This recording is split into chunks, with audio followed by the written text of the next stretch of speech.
Hello, everybody. How y'all doing? I think that was the earliest my thumbnail has ever gone up. And, when I did the Judge Oakley thumbnail, I didn't think that I would ever find one that I loved more than it. His crazy eyes, I loved it.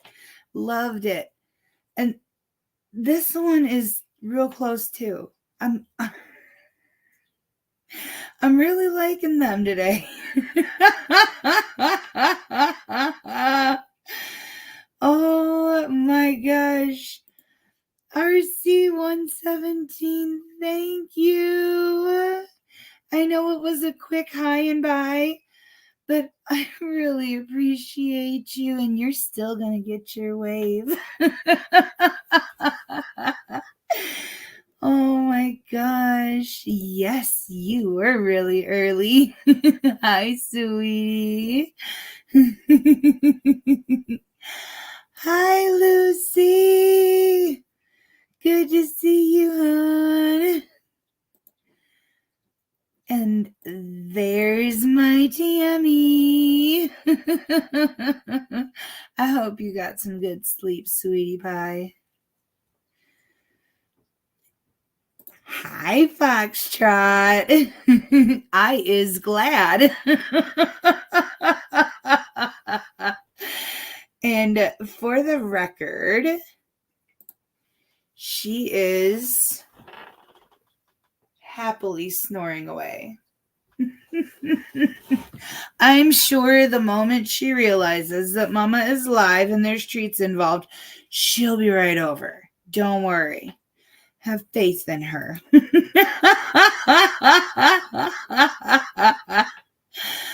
Oh, crazy old lady. How you doing, sweetie pie? Them's some mighty fine sunglasses you got on. Hey, eyes up here. Eyes up here.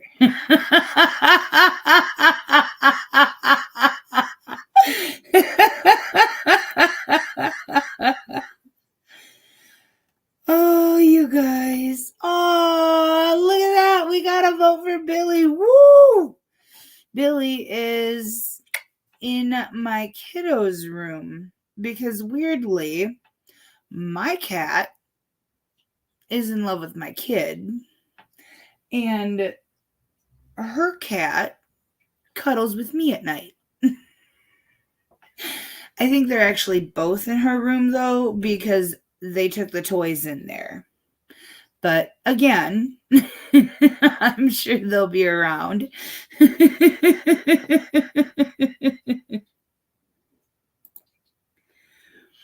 Hello, Patrick B.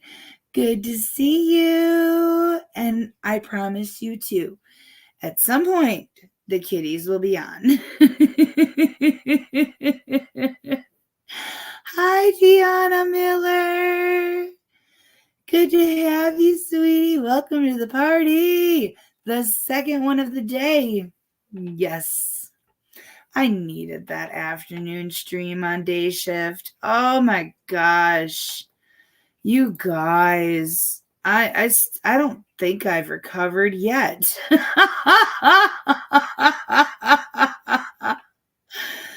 Oh, you guys had me just laughing so hard in the chat.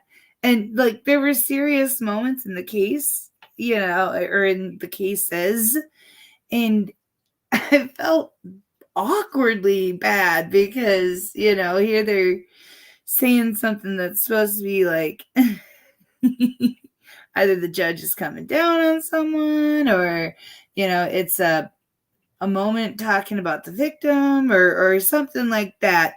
And I'm over here in the corner just cracking up, looking like I'm just complete empathetically challenged individual.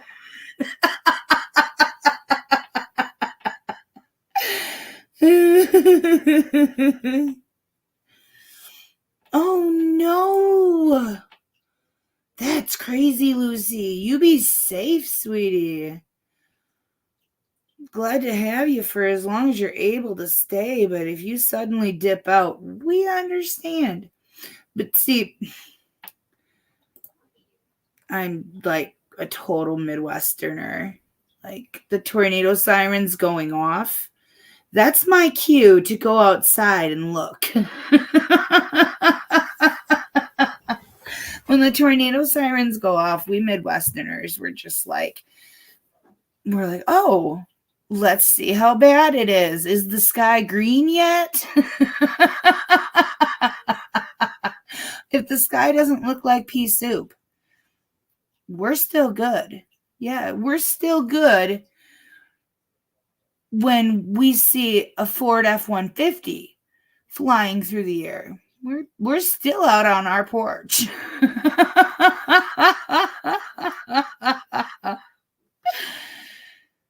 Oh, absolutely yes. Keep your phone plugged in.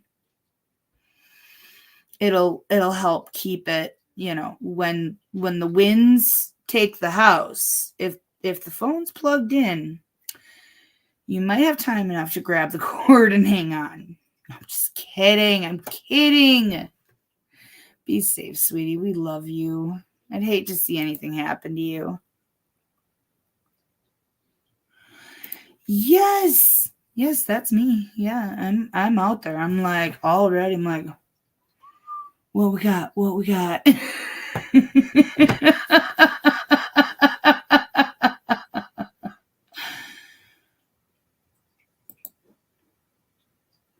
Oh,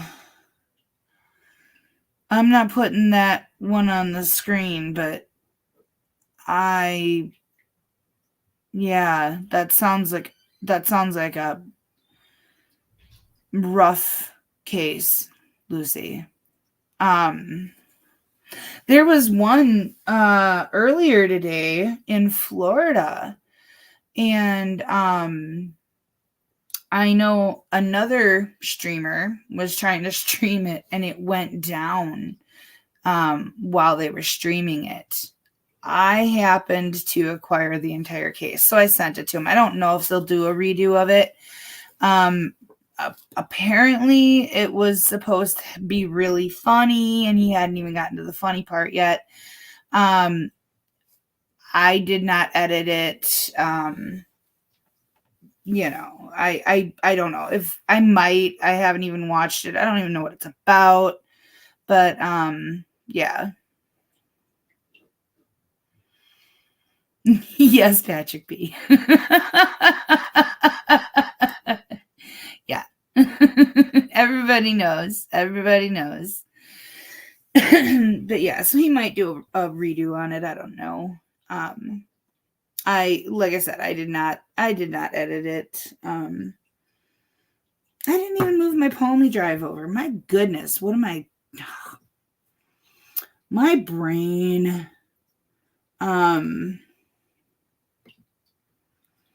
I remembered to transfer the case to it at least. I got that far done.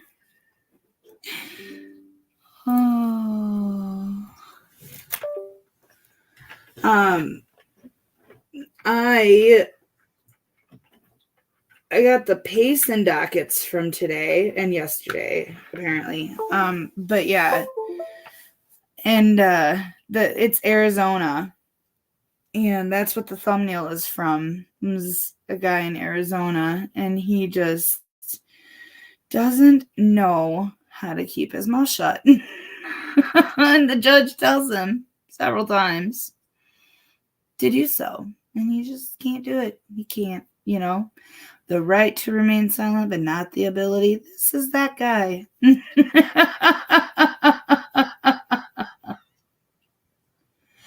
I know, it's so beautiful. And in December, we'll be able to sing the It Looks a Lot Like Christmas song, and it'll be green, white, and red all through.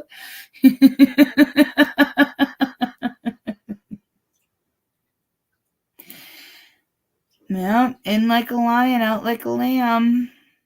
Yep. Hi, Dubs Mixie 69. Good to have you, honey. You go take Libby out and then you come right back. April's orders.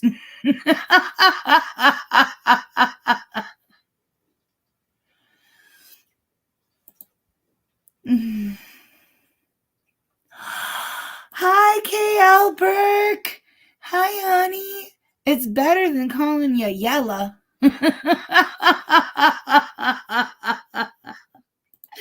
We've got no yellow bellies here.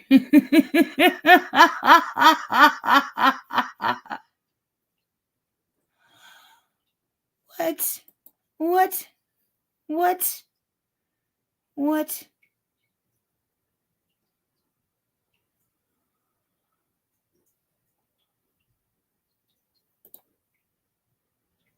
Oh, because you're blue. You're blue skies.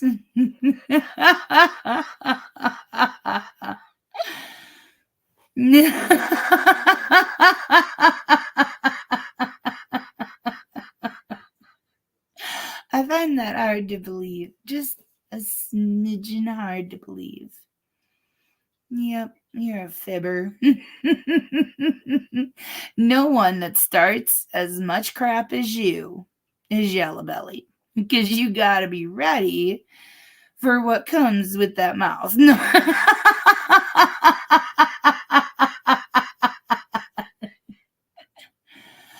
Ooh, so cool. Are you going to be home for it? That is neat. I am always, so the Aurora Borealis, I've always wanted to see it. And it's been in Wisconsin like twice that, that I've had the potential ability to see it. And I've known that it was occurring. And there was just nothing in my area due to cloud coverage or being in the city or whatever the deal was. I did not get to see it. And then people from like other areas of the state, a couple hours from me or whatever, they'll, send me pictures and the sky's just green all over and gorgeous. And you can see like the misty waves and grrr. Like, that was supposed to be my view.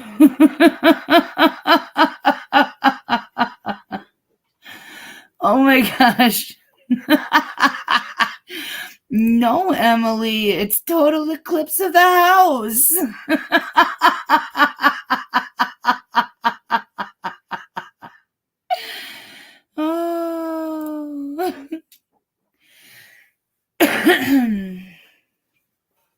Oh my gosh.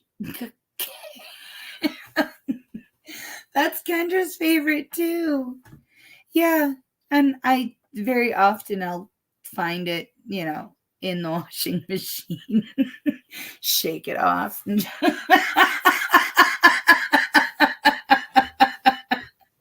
Darn kids.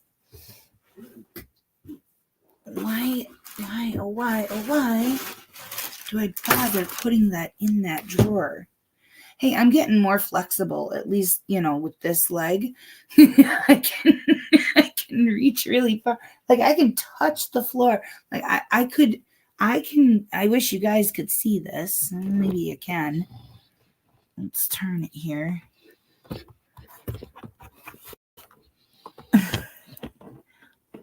Like, I can go really far past my foot now. Like, really far. Like, I get a full hand and beyond past my foot.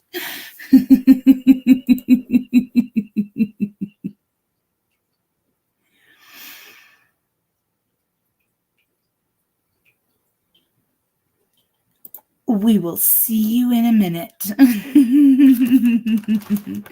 I had to reboot on the last one. My phone decided that it needed to update at that minute. So way. He was my mom's favorite singer.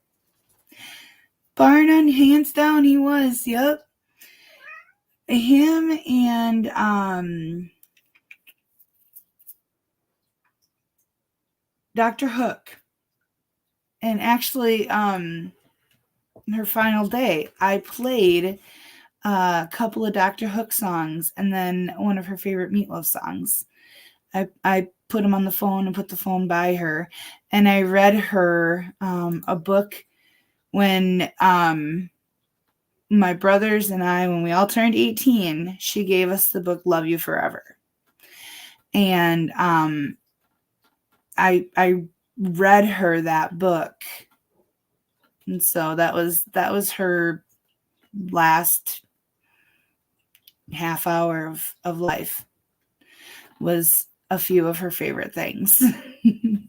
But Meatloaf, she was in love with him. Absolutely in love with him.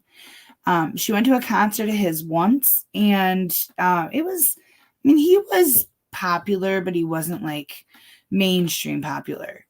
And she had her hand up on the stage, and he stepped on her pinky.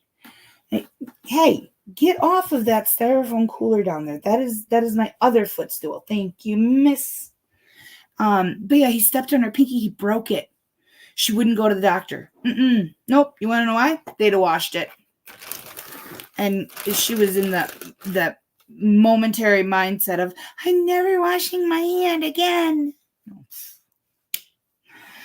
Yeah, she loved him. Oh my gosh. And I told you, when she realized that I was live, she would be here. Oh, thank you, sweetie.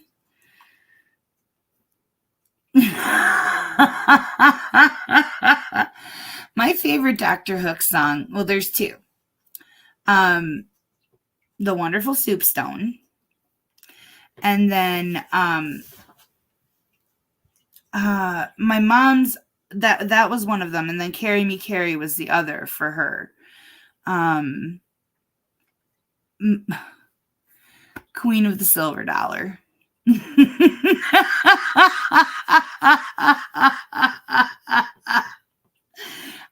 can't beat it. You can't. That's mine. I love it. Oh, I know. Yeah, that is such a good one. Yes. Oh my gosh. See, I swear we are far closer in age than what we think. Yep. There was like a catastrophe in the universe and we were separated, but like, no, there was something going on there. We are far closer than we think.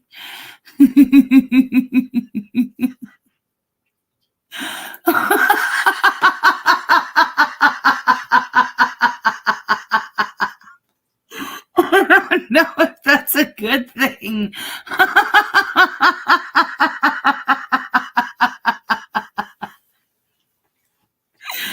Oh my gosh.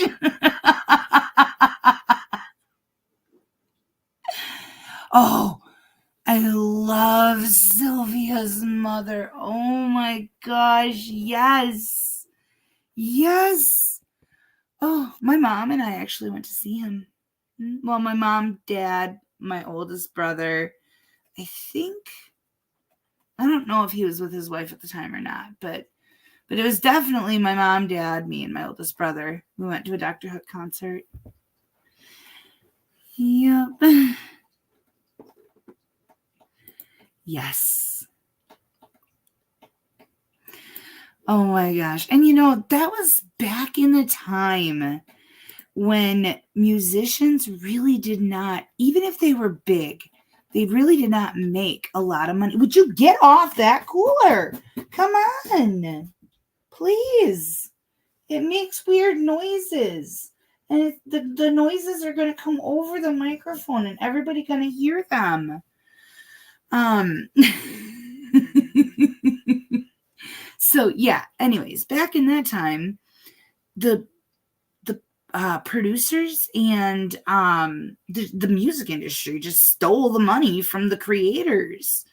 And it's sad to think about that, I mean, such big names and such big talents, and they were robbed of so much of the wealth that they deserved because it went to the managers and the producers and stuff, promising them big dreams and whatnot.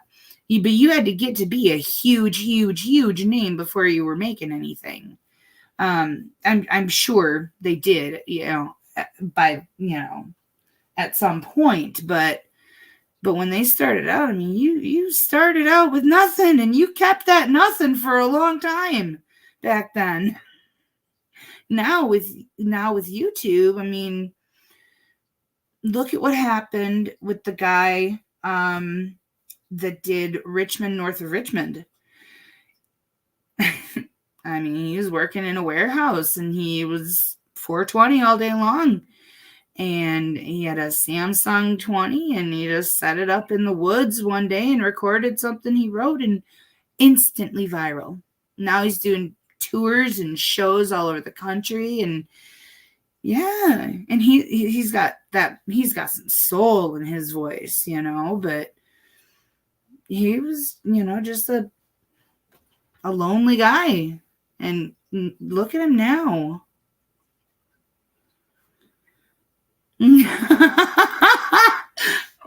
Was it in the dirty laundry in a pocket? In the hoodie, maybe? That's what my kids always is.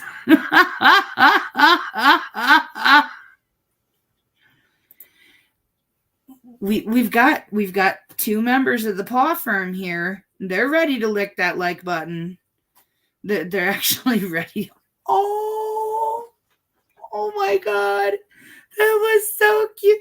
You gave Earl the best kisses. That was so cute.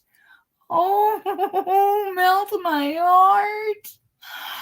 Oh, that was so sweet. That was the sweetest. That was, I love the love. Yes, that was such a good girl. Oh, and that was so gentle. Oh, she's such a good girl tonight. I don't know what to do with this dog. Where's my shark? My shark attack with the eagle talons.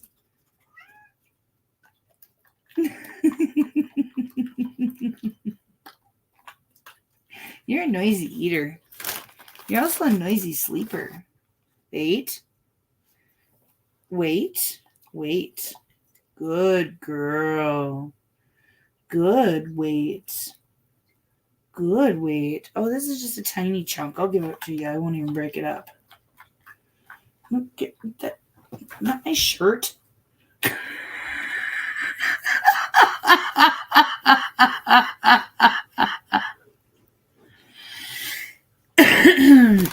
Let's see here.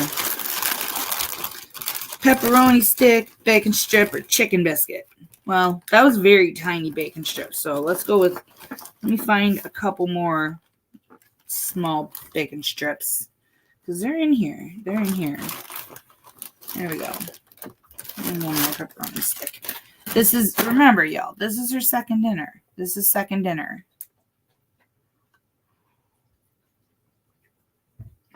All right. Stop. No, don't you touch that pile. Oh, I love you. You're such a pretty girl. Yes, Mama's a good girl.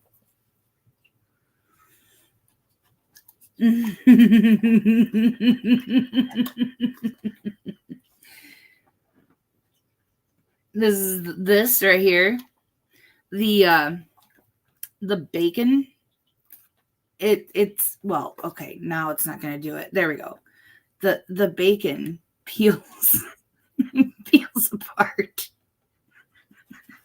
Oh, I love when she just nudges my arm or nudges my hand. Hey, Hey, now you're getting grabby. Now you're getting grabby. Wait. Hey, you know it's there. I know it's there. What, is this the best part? Is this the best part? Gentle. Be gentle.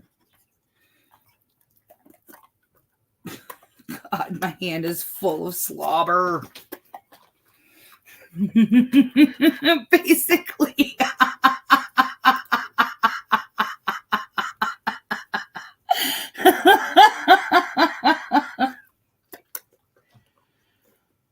Are you getting all this? Are you getting all this?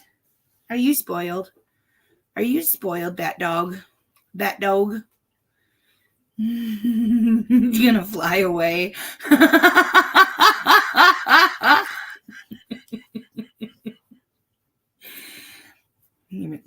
Bat dog, bat dog. Alone in the world is a little bat dog.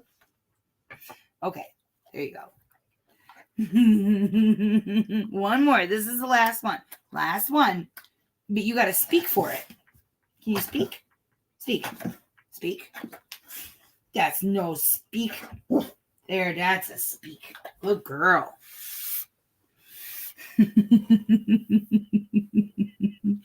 Okay, guys. After all of that, I'm sorry. But I have to. She's a slobbery one. Yeah. Oh, I love that. I love that baby girl so much. She's so funny. Oh, she keeps me laughing. And then Earl, of course, him too. Silly me. I forgot to, you know what? I got a better idea. I forgot to convert the video from my phone of Billy and Earl, but I know what I'm going to do. I know what I'm going to do. You're still going to get to see it. I promise. Okay. Yay! Thank you, K.L. Burke. Thank you so much. All right, I'm going to put the case on.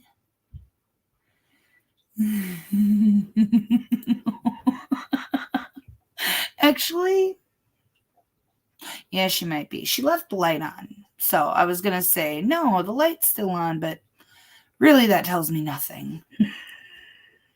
Hi. All the treats are gone. You can keep sniffing. They're not there. You know what is here? Your mama. Your mama's right here. And I love you. I love you. You're a good girl.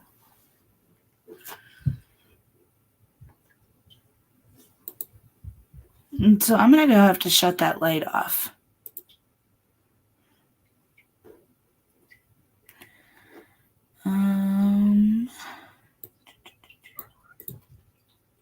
Hi, Earl. Sure. When stand in front of you betcha. All the way forward. Go ahead and state your full name. Thank you, Honorable Judge. Hi there. J.R. Dustin. Thank you. Mr. Joslin, does a middle name, do you have a middle name or is it just R? Just the middle initial, sir. Okay. Do you have a residence? I kind of do, but I don't know what the address is. And we just moved in. How about an email? At gmail.com. All right, spell that first part for me.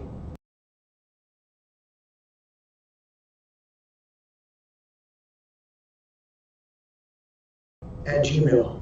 Thank you.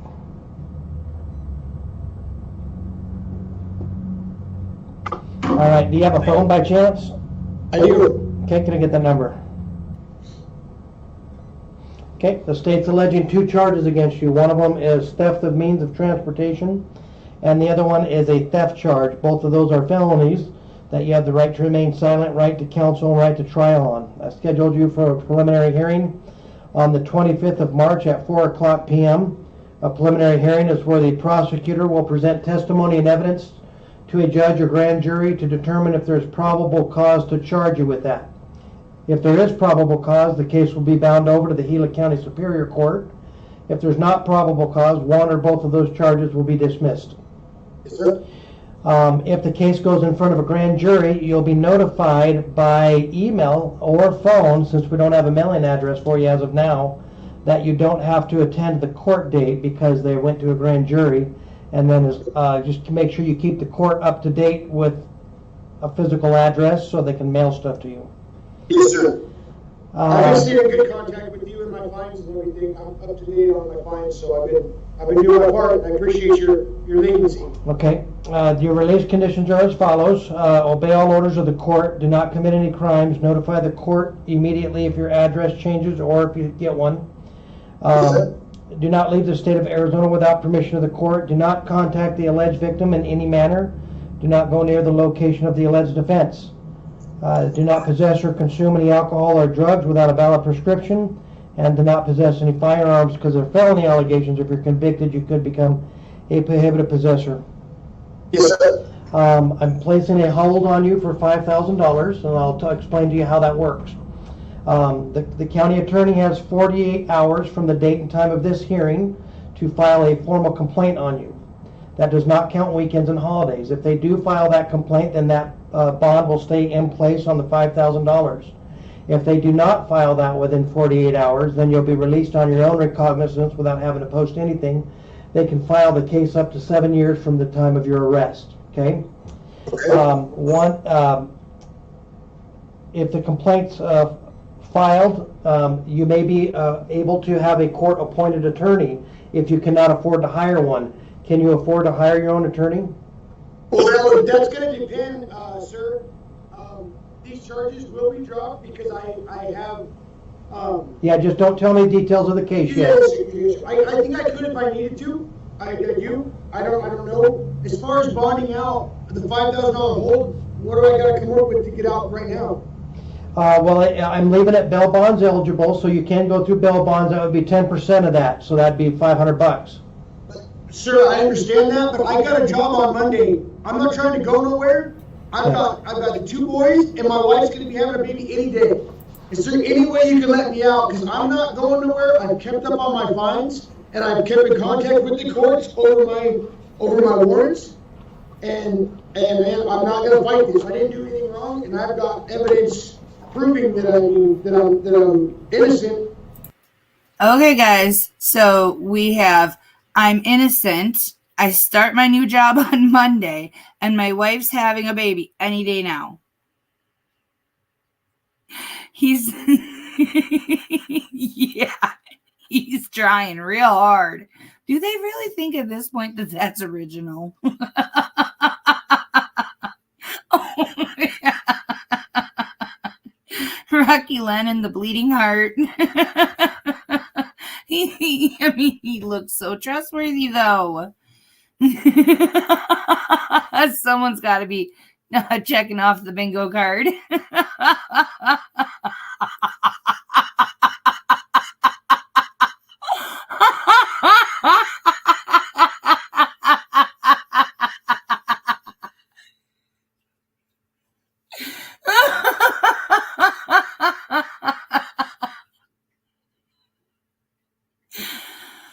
Oh, yes. Oh, I wish I was one. That would be so much fun. I could do it. I could do it, sure. And I'm not trying to fight this. I mean, I'll be there for every court date. But I don't want to lose my job. I just got Monday. And I've been telling you I've been struggling to try to maintain work. Where do you work at? 5-Star Communications. We're anchoring power line poles because we're doing the Wi-Fi. I haven't got to call my boss yet today. I'm supposed to be working 7 this morning. Okay, here's the reason why, Mr. Joslin, that it's $5,000 on these charges. One of them's a Class 3 felony, so it's pretty low bond, and I did that unintentional. You have several failure to appears out of 2019, so they're older. And Yes, sir, I did my deal. I was definitely not as responsible in the past as I should have been. And that's why when you when I began emailing you back and forth and you were lenient with me with the fines, yeah, I decided that was gonna space everything. So I mean, okay. Let's do this. I'm going to keep the bond in place. If they don't file the complaint, you'll be out. They have to do that within 48 hours, not counting weekends and holidays. So Monday, because today's Thursday, so we got Friday and then Saturday, Sunday, don't count Monday. So Tuesday, if they don't file the complaint, you'll be released without any bond. If there is a complaint filed, then that bond can be reviewed by an attorney. What I would like to do is to see if you qualify financially for a court-appointed attorney, and at least that attorney can look at the bond unless you plan on just going and getting an attorney. well, I'm not gonna need to. Okay, I understand. I Because of understand. the situation. I understand. So today, what can I just gotta pay 500? That you got to go through bail bonds, and the detention staff can help you with that process of calling. They got to get through all these other individuals, and then they can allow You could, sorry, I'm sorry. and then they can allow you to use the phone to call the bail bonds to arrange that bail bonds release. Otherwise, the earliest you're going to be able to get out is Tuesday, if they don't file the complaint. I'm going to indicate on here that you don't want a court-appointed attorney, that you'll retain one if you choose to. Well, I didn't say that. That's not my final decision. I just, as of right now. You can always change your mind again. So, as of There's now, zero chance that you can help me out, that you can let me out of my recognizance today. no, I can't. I can't because of I understand that these are kind of older, the failure to appears, but we've also. I won't do it again, Judge. I Okay. swear to you. I want to I keep my can't. job, man. I know, and that's you're making it hard on me too to do this, because I know that we've talked about your payments and all that stuff. But I won't screw you on this one, Judge. I promise you. These are- I know this on my kids. it's a Class 3. I can't argue with you over this. Okay, I've heard what you've had to say. Okay, and I'm Can I not. ask one more question, Judge? Okay, I'm going to let you talk because you're not listening. So go ahead. I just want to tell you this. My wife has the title to that truck, the theft charge. I She can't. has it Okay. in her name. Okay, all Can I right. bring- Is there anything that helps with, like? No, you know, it's giving her me. to show it? So what you just did just now, by telling me details of the case because you didn't listen to me earlier, is I will not be able to hear the case at the preliminary hearing because you put facts out of the case when you weren't supposed to. So now I'm not going to hear the judge. That might delay your release now because I have to get a whole other judge in here because you're throwing facts at me that this is not the time for fact collection. I understand what you want these charges to go away quickly, but there's a process that it has to happen, unfortunately. The officers found probable cause to arrest you. You might be able to get the charges dismissed with whatever those details are, but throwing those details out now means I can't hear them later when I'm supposed to hear them. So I just by doing that, I'm not going to be able to hear this case. Now they got to order up another judge from out of town. So that might cause a problem. That's why I'm trying to help you on some of these things, and you don't. And I know you don't understand some of it, but that's why I tried to stop you before when you were explaining the details. Sorry, Judge. That's I'm all right. sorry. It's all right. You didn't know that, so it's not that you did it intentionally, but there's reasons why I have to be rude and interrupt you when you start telling me about facts, and that's why I'm trying to protect your rights. So, do you want me to go through the pre-screening on a court-appointed attorney, or do you want to hold off on that and see how things go? What's the pre-screening? I would have to ask you questions regarding your financial situation to see if you qualify for a court-appointed attorney, or you're going to decide on your own that you're going to get one, or you'll find out that you don't need one at all. Okay, so if I need a court-appointed attorney, I can acquire one later on? You can. Right now? You can. You can change your mind at any time. Okay, and then my money that I have that I could bail myself out is in the police station, I guess? Okay? Is there any, how can I do that? That's a good question. So the detention staff can allow you to use the phone to make some calls to ask that police agency, hey, I've got some money there that I'd like to retrieve out of property. How do I go about doing that? And they'll explain to you what their procedures are. Okay. Okay, and the bail bondsman, like, I never went through one of them before, so I gotta, okay. Yeah, they'll take care of that, and they all have different rules, so you get them on the phone and ask them how it goes about doing it. Okay, so like I said, otherwise, the earliest you're out is Tuesday on a no complaint filed 48 hours, or if they file it, then you can determine if you want to get the court-appointed attorney or retain one yourself to have the bond looked at, okay? Okay, so it's because of the weekend, I have no choice, that doesn't count, I just gotta sit in here for 2 days, does that count towards anything? Or is it like, well, is it just if- my time wasted? Well, if you're found guilty of this charge later, then it could apply to that time. But if I'm not, then it's just my time wasted for waiting for this to happen or whatever. Correct, yes. Okay, Judge, I understand. All right, so for now, just so we're clear, I'm going to write refusing process of a court-appointed attorney at this time, but can change his mind later. Yes, sir. Okay. That sounds good to me. Okay, all right, that'll be all then. All right, sir, what's your name? Well, that was certainly a creative way to deal with that. To be honest, I've heard defendants say more than that, and judges still letting their case slide through. You know, the judge could have. That was the judge's way of being like, well, you did this to yourself. Maybe next time you'll learn. They don't have to have one at the arraignment. That's when they choose whether they want to hire their own or have a court-appointed attorney. So they don't have to have a lawyer at this proceeding. Very often they don't have one. Yeah, at least he's polite. Absolutely. Yep. He kept it together. He was annoying and kept interrupting, but he was polite. Don A. McClure Sr. All right, sir, and you still live on, Yes, sir. do you have an email address? It's, What was the first word?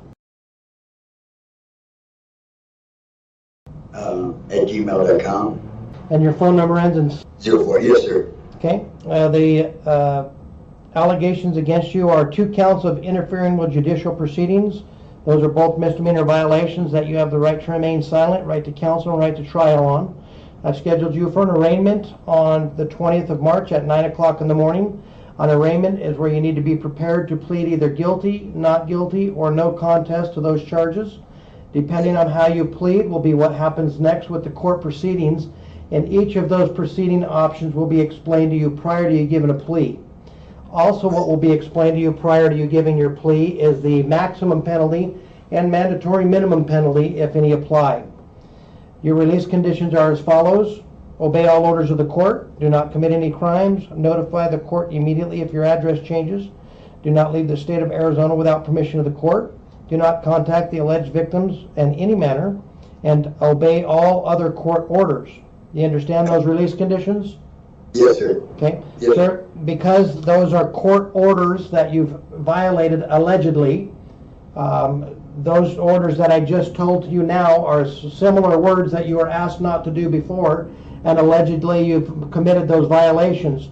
Therefore, I'm placing a $500 bond hold on you. You'll remain in custody until the 20th of March. That's 6 days from now. Okay? Do you have any questions? I didn't know there was 2 counts of, it was a pure accident. It was over a dog. I wish you would. Yeah, sir. If you could, if you don't give me details of the case, sir, because now's not the time for those details. But they're alleging 2 counts, and at a later time you'll be able to see why with a police report or investigation regarding that. Any other questions in that? Oh, I didn't know bail, no nothing, huh? Yeah, you can bail out at $500. Correct. Right now. The concern is, right now you can bail out as soon as you get the money to the concern is that you had court orders issued by a court, I don't know if it was this court or not, that told you not to do any of these contacts. And then I just gave you some release conditions that says don't do any of these contacts. And the Right. allegations against you are, who cares what anybody tells you, you're going to commit the violations regardless, is what the allegations. I'm not saying you're guilty of it, but there's an allegation of 2 counts of you violating the court order. That means the judge has issued this out on you and you failed to obey allegedly. So that's why they're $500 bond. Normally I wouldn't do that on these types of misdemeanors, but it seems as though that it's necessary here because you're doing whatever you want. So Sir, it was. it's 500. It's a We pretty, can explain the situation. not yet. Not yet is the time. But it's a pretty low bond. I kept it low on purpose, and this is to make it where it's feasible for you. So, any other questions, sir? No, sir, that's fine. Okay, that'll be all then. I'm good. And right here. All the way forward. All the way forward, forward. If you would state your name. Ernest Good, Okay, sir. Cerebell, his middle name, sir. Thank you. What was your middle name, sir? Cerebell. Okay, thank you. Do you still live on? Yes, correct. Do you have an email address? Yes, at gmail.com. And that's the number 3 or THREE. No, 3. You're correct the first time. The number 3. And then do you have a phone number? Yes. Okay, you have 5 violations that are alleged against you. All of them are felony violations. The first 2 are aggravated assaults on law enforcement officers, class 4 felonies. There's a class 6 felony that's resisting arrest. There's a narcotic drug possession or use, that's a class 4 felony. And drug paraphernalia possession or use, class 6 felony. On those charges, you have the right to remain silent, right to counsel, and right to trial. I've scheduled you for a preliminary hearing on the 25th of March at 3:00 p.m. Preliminary hearing is where the and I'll give you a copy of this so you won't have to try to remember it. The preliminary hearing is where the prosecutor or state representative will present testimony and evidence to a judge or to a grand jury to determine if there's probable cause to charge you with these allegations. If there is probable cause, that's the legal threshold that is needed for charging. If there is probable cause, it'll be bound over to the Gila County Superior Court, the entire case. If there's not probable cause, one or all of the charges will be dismissed, and that'll conclude the matter regarding those charges that did not meet the threshold of probable cause. Your release conditions when released are obey all orders of the court, do not commit any crimes, notify the court immediately if you change your address, do not leave the state of Arizona without permission of the court, do not possess or consume any alcohol or drugs without a valid prescription. And I'm placing a $6,000 bond hold on you. You'll remain in custody on $6,000 bond. Being that you're held in custody, you have the right to a court-appointed attorney if you cannot afford an attorney. So let me explain the complaint process first. So since you're held in custody, the prosecutor has 48 hours to file a formal complaint against you, not counting weekends and holidays. If they fail to file that formal complaint within the 48 hours, you'll be released out of custody on your own recognizance without having to post any bond. If they do file that complaint, then you have the right to a court-appointed attorney if you cannot afford to hire one. Can you afford to hire your own attorney? I don't think so. Okay. I'm going to ask you some questions regarding your financial information, your monthly income, and your monthly expenses and all that. I need to administer an oath to you if you'd raise your right hand. You solemnly swear the information you're providing the court regarding your finances to be the truth, the whole truth, and nothing but the truth, so help you God. Yes, sir. Okay. What is your marital status? Married, single, partner, Single. Separated, or divorced? Single? I'm a partner. I have a wife. I mean, she's not my wife. She's just a girl. Okay, so girlfriend. I have 2 boys. Okay, but all right, let's back up. You have a girlfriend, right? Does she live with you? Yes. Okay. Do you financially support her, or does she have her own income? He works with my mom, kind of, like from 8 to 12. So it's kind of like a side business. She makes like $400 a week. Okay. And you guys live together? She recently went to New Mexico, and that's where I was headed at the moment of rain last night. But she's not currently there, no. Okay. All right. How many other people do you financially support? My 2 boys, Jacob and Lee. Okay. And how old are the boys? 3 and 7. So let me get this straight. The girlfriend goes to I don't remember if it was Mexico or New Mexico, one of the Mexicos. And he stays behind and he's supposed to go later, goes out, gets trashed, and ends up with 5 felonies. That was a rock solid plan, my dude. Right? Either this guy did not want to join his girlfriend and kids, or he just makes some really bad decisions when he's alone. You have a job? Yes, sir. I stripe roads for PMI. I drive all around Arizona. I'm an operator. And how long have you been doing that? 7 to 8 years now. What is your approximate monthly take-home pay considering that income? If we have a good month and it doesn't rain at all, in a month or in a week? A monthly. So just whatever weekly times 4. Between 4,000 and 5,000. Okay.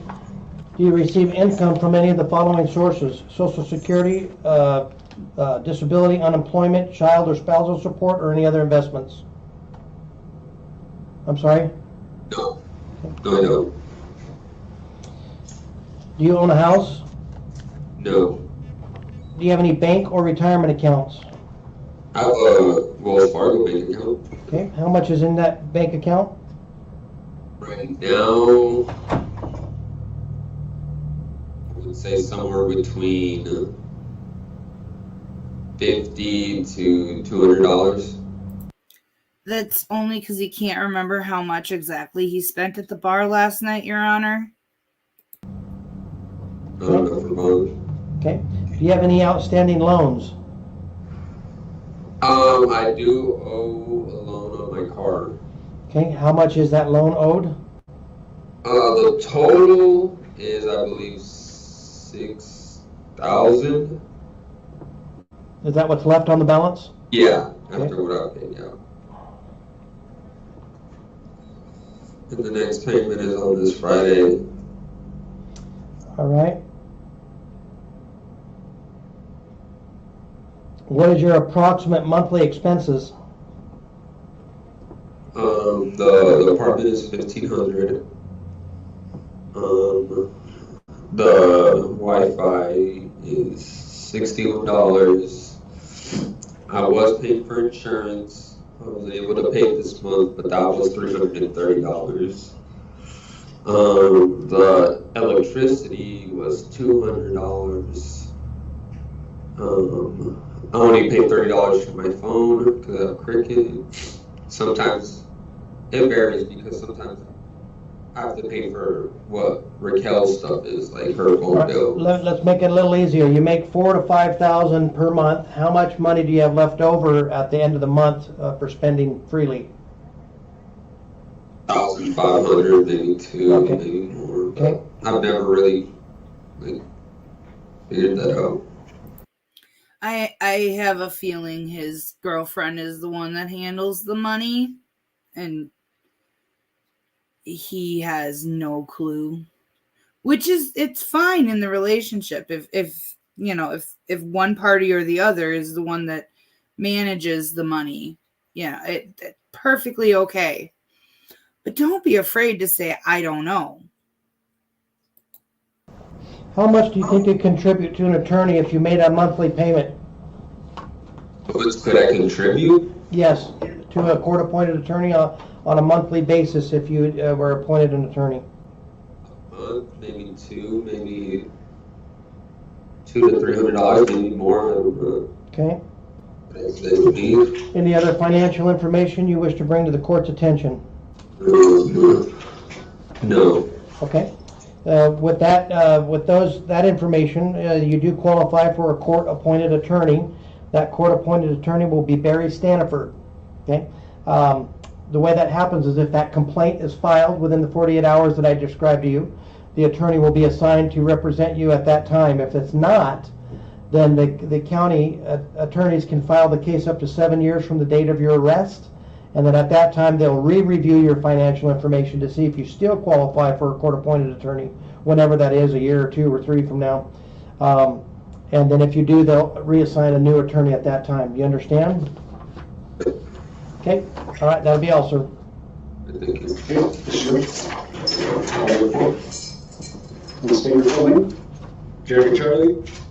All right, Mr. Charlie, give me a moment. Sir, are you here for appearances for Mr. Charlie? Okay, give me a moment. So we're doing it by Skype, so you'll be able to hear what happens. Are either one of you the victim of this charge? No.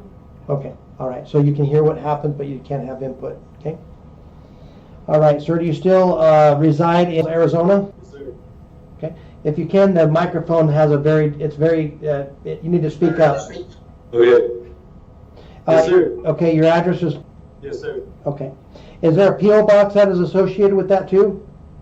And is that Arizona also? Yes, sir. Okay, and that is a zip code? Sir. And then do you have an email address? I have no idea why this group, when they give their email address, they're so darn hilarious about it. The one guy with cupping his hands over his mouth, this guy does a little bob and weave kind of thing. It's funny to watch. Yeah, let me spell it out for you. Sure, I'm sorry. Yeah, what was the first letter? D. D as in David? C as cat. Okay.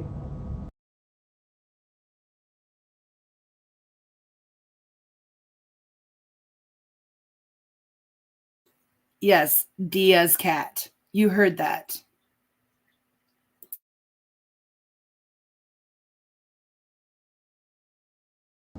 At gmail.com. Thank you. And I just want to make sure that I have it right. Yes, sir. Okay, thank you. Got it. And how about a phone number for you? All right. So the allegation that is alleged against you is a disorderly conduct violation under the domestic violence statute. It's one charge, but it has a coupling domestic violence with the crime. Okay. On that charge, you have the right to remain silent, right to counsel, and right to trial. The domestic violence portion just means that there's a relationship between you and the other party. Okay. Okay. Scheduled you for an arraignment on April 3rd of 2024 between 9 and 12 p.m. The reason why there's a time gap, I suspect that you want to return to Indian Wells when you're released. Yes, sir. How far away is that from Payson? Do you know? That is approximately 300 miles. Okay, so give or take. Yeah. on the border? Yeah. Okay. All right, so the reason why I put between 9 and 12 p.m. is I'm going to allow you to appear telephonically at that hearing, so you don't have to drive all the way back to say whether you're pleading guilty, not guilty, or no contest. So Okay. I'm going to save you that trip. You just have to make sure that you're available on that date between those hours. All right, so the arraignment is where you need to be prepared to plead either guilty, not guilty, or no contest. Prior to you giving your plea, every portion of that, all those options will be explained to you, and then what happens next. Also, what will be explained to you is the maximum penalty and the mandatory minimum penalty per the statute requirement. That'll be explained to you on the phone at the next hearing. Okay. Your release conditions are the following: obey all orders of the court, do not commit any crimes, notify the court immediately if your address changes, do not leave the state of Arizona without permission of the court, do not have any unwanted contact with the alleged victim. So what unwanted contact means is I'm not restricting you from talking to the other party at all. I am restricting you from talking to them if the other party says, I don't want to talk to you anymore. You must abide by that, or you're violating this court's order, and a warrant could be issued for you, or you could be arrested. Do you understand that? I understand. Okay, so you can communicate, you can talk with each other until the other party says, I don't want to do it anymore, okay? Can you abide by those release conditions? Yes, Your Honor. And then you'll remain on the April 3rd date between 9 and 12, you'll remain available for a phone call to appear telephonically? Yes, Your Honor. Okay. I'm going to release you on your own recognizance then. Did you have any questions? No questions. Okay, that'll be all then. Thank you. You bet. So folks, he'll be released here shortly, and it's directly across the street at the sheriff's office. I just got a couple other people to see, and then once they receive the paperwork, it takes about 10 or 15 minutes, probably about a half hour from now, and then he'll be walking out the doors at the sheriff's office here shortly. Thank you. Okay, you bet. You have a wonderful day. You too, thank you. Hey, Judge, we're gonna move you back to Mr. Grace. real quick. Okay, sounds good.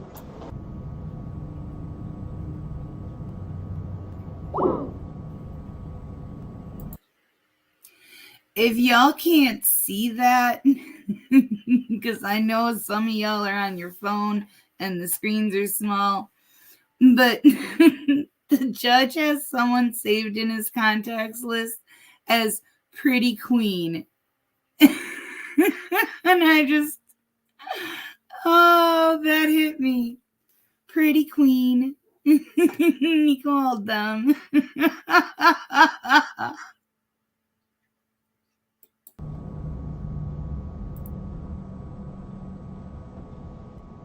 Companion.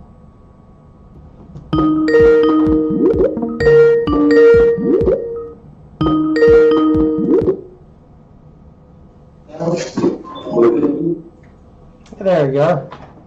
Okay, I'm back. I had to switch Wi-Fi signals there. Okay. And I'm going to apologize now. For some of these guys, you have a better chance of understanding our current president than you have of understanding what these guys are saying. So, fair warning, there it is. Good luck. You ready? I am. Okay. No, you're not, Judge. Mr. Grace? Going to state the full name? Hey, what's up, Hi there. bro? Could you state your name, please? Yeah, just Rob Grace. Thank you. Jar. Yeah, it's just for our record. Oh, thank you. Yeah. Do you have a residence, sir? Yes. Can I get that address? Yeah, it is, I wish I could have left the address in, because what he did is he gave the judge a googlepinpoint.com address. And the judge was very confused. And then he spelled out his address and gave the website pinpoint address again. But very obviously, I couldn't leave it in there because it's his address. But it was hilarious. I'm sorry. It was. Okay. Do you have a phone number? I currently do, yes. Can I get that number? Yes, it is. Okay, and that cell phone is operating now? That's correct, Jared. Okay. All right. Yes, yeah, I have to have a phone to turn it on, but yeah. Yeah, understood. Okay, the state's alleging one charge against you. It's criminal trespass violation. You have the right to remain silent, right to counsel, and right to trial. I've scheduled you for an arraignment on the 20th of... Jared again. What's that? Just thank you for your thought. Yep. You know, that's definitely be Novi. Oh, yeah. Okay, you're scheduled for a March 20th hearing for an arraignment at 9 o'clock in the morning. The arraignment's where you need to be ready to plead guilty, not guilty, or no contest. Depending on how you... Would it be a good idea, because I got a bunch of clothes from the thrift stores, as you were aware of, just a change of an outfit. Whenever I was over at the laundromat, I was getting ready to leave, and I was gonna head to my camp and change out. And then there was a thought in my head, I could stop by the courthouse throughout the day. So I mean, if you don't mind that one, then, thank you again. Then I'll just probably leave here, go to the courthouse, which freaking you already allotted me that. So thank you again, Jared. Because I got March 27th, and that's all I got to worry about. And that's all I was just curious about. That it was the same date. Okay, so this one's on the 20th, so it's only a few days from now. That's only Today's the 13th to the 14th. 14th, so 6 days from now is 14th is cool. Yeah, all right, so... I thought it was the 13th, and then I was like, it could be the 14th, so... Yeah, so make sure you obey all orders of the court. You don't commit any crimes. You notify the court if your address changes. You don't leave the state of Arizona. don't have any contact Such with dates, the alleged victims, don't have, I'm gonna stay on the other side of the road from the Okay. business. okay, don't So, don't go near the location where you were trespassed from. like 4 or 5 days. Mr. Grace, I'm gonna hold you on the $500 bond until that date. It's only 6 days from now. Then we'll see you again on that date, collect your plea, and see how we're gonna process the case, okay? That would be, why would you hold me here though? Like, what does a $500 bond mean? I don't know anyone. I don't. Okay, the $500 bond means I'm keeping you into custody because we have repetitive offenses of this type of nature. So If I was asking for a favor, Jerry, I can't really do favors. So what I can do release is us. I can't. Right now? No, I can't do an OR release. I have to do a $500 bond. But I did give the date. It's only 6 days from now, so I'll see you on that date. See, I'm in Payson, Arizona right now, and they take me to Globe. I live here in Payson. That's my residence. I understand, sir. I know. Yeah. Okay, so I'll get this squared away, and we'll see you. We'll see you on the 20th, unless you bond out. Hey, Jared, can I get your permission to stay here? Okay, Judge. All right, we'll get it sent over to you. All right, thank you. You bet. Bye. There we go. And this is primarily the one that I was referring to when I mentioned the good luck intro to these guys. All right, sir. This is regarding case number 2023 TR153. This is a warrant that you've had for driving on a suspended violation.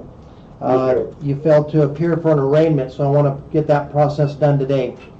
The driving suspended violation is a Class 1 misdemeanor that carries a maximum fine of $2,500, 6 months in jail, and or 3 years probation. There is no mandatory minimum, so the court has from 0 up to that maximum I just described to you.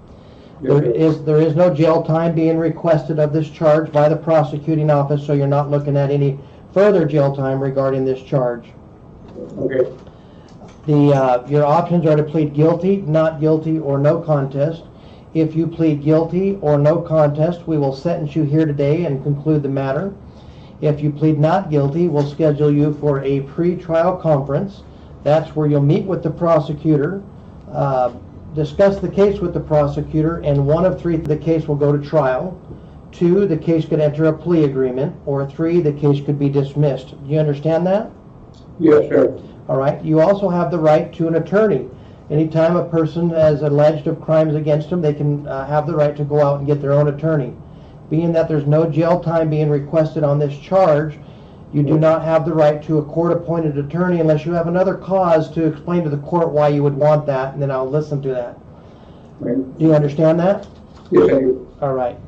Do you wish to proceed with the presence of an attorney? No, I'm fine. Okay, so what I'm going to do is send you a letter that is requesting you to waive your right to have an attorney, that you do not want one. Do you have any questions before you give a plea to the court? No, Your Honor. All right. You also have to agree to appear today by video and teleconference like we're doing today. Do you agree to that, to be able to handle this matter? Yes. Okay, I'm going to send you another paper that also explains that you're waiving the right to be able to appear in person. Okay? Okay. All right. If you don't have any questions on your plea, how do you wish to plead? Guilty, Your Honor. Okay.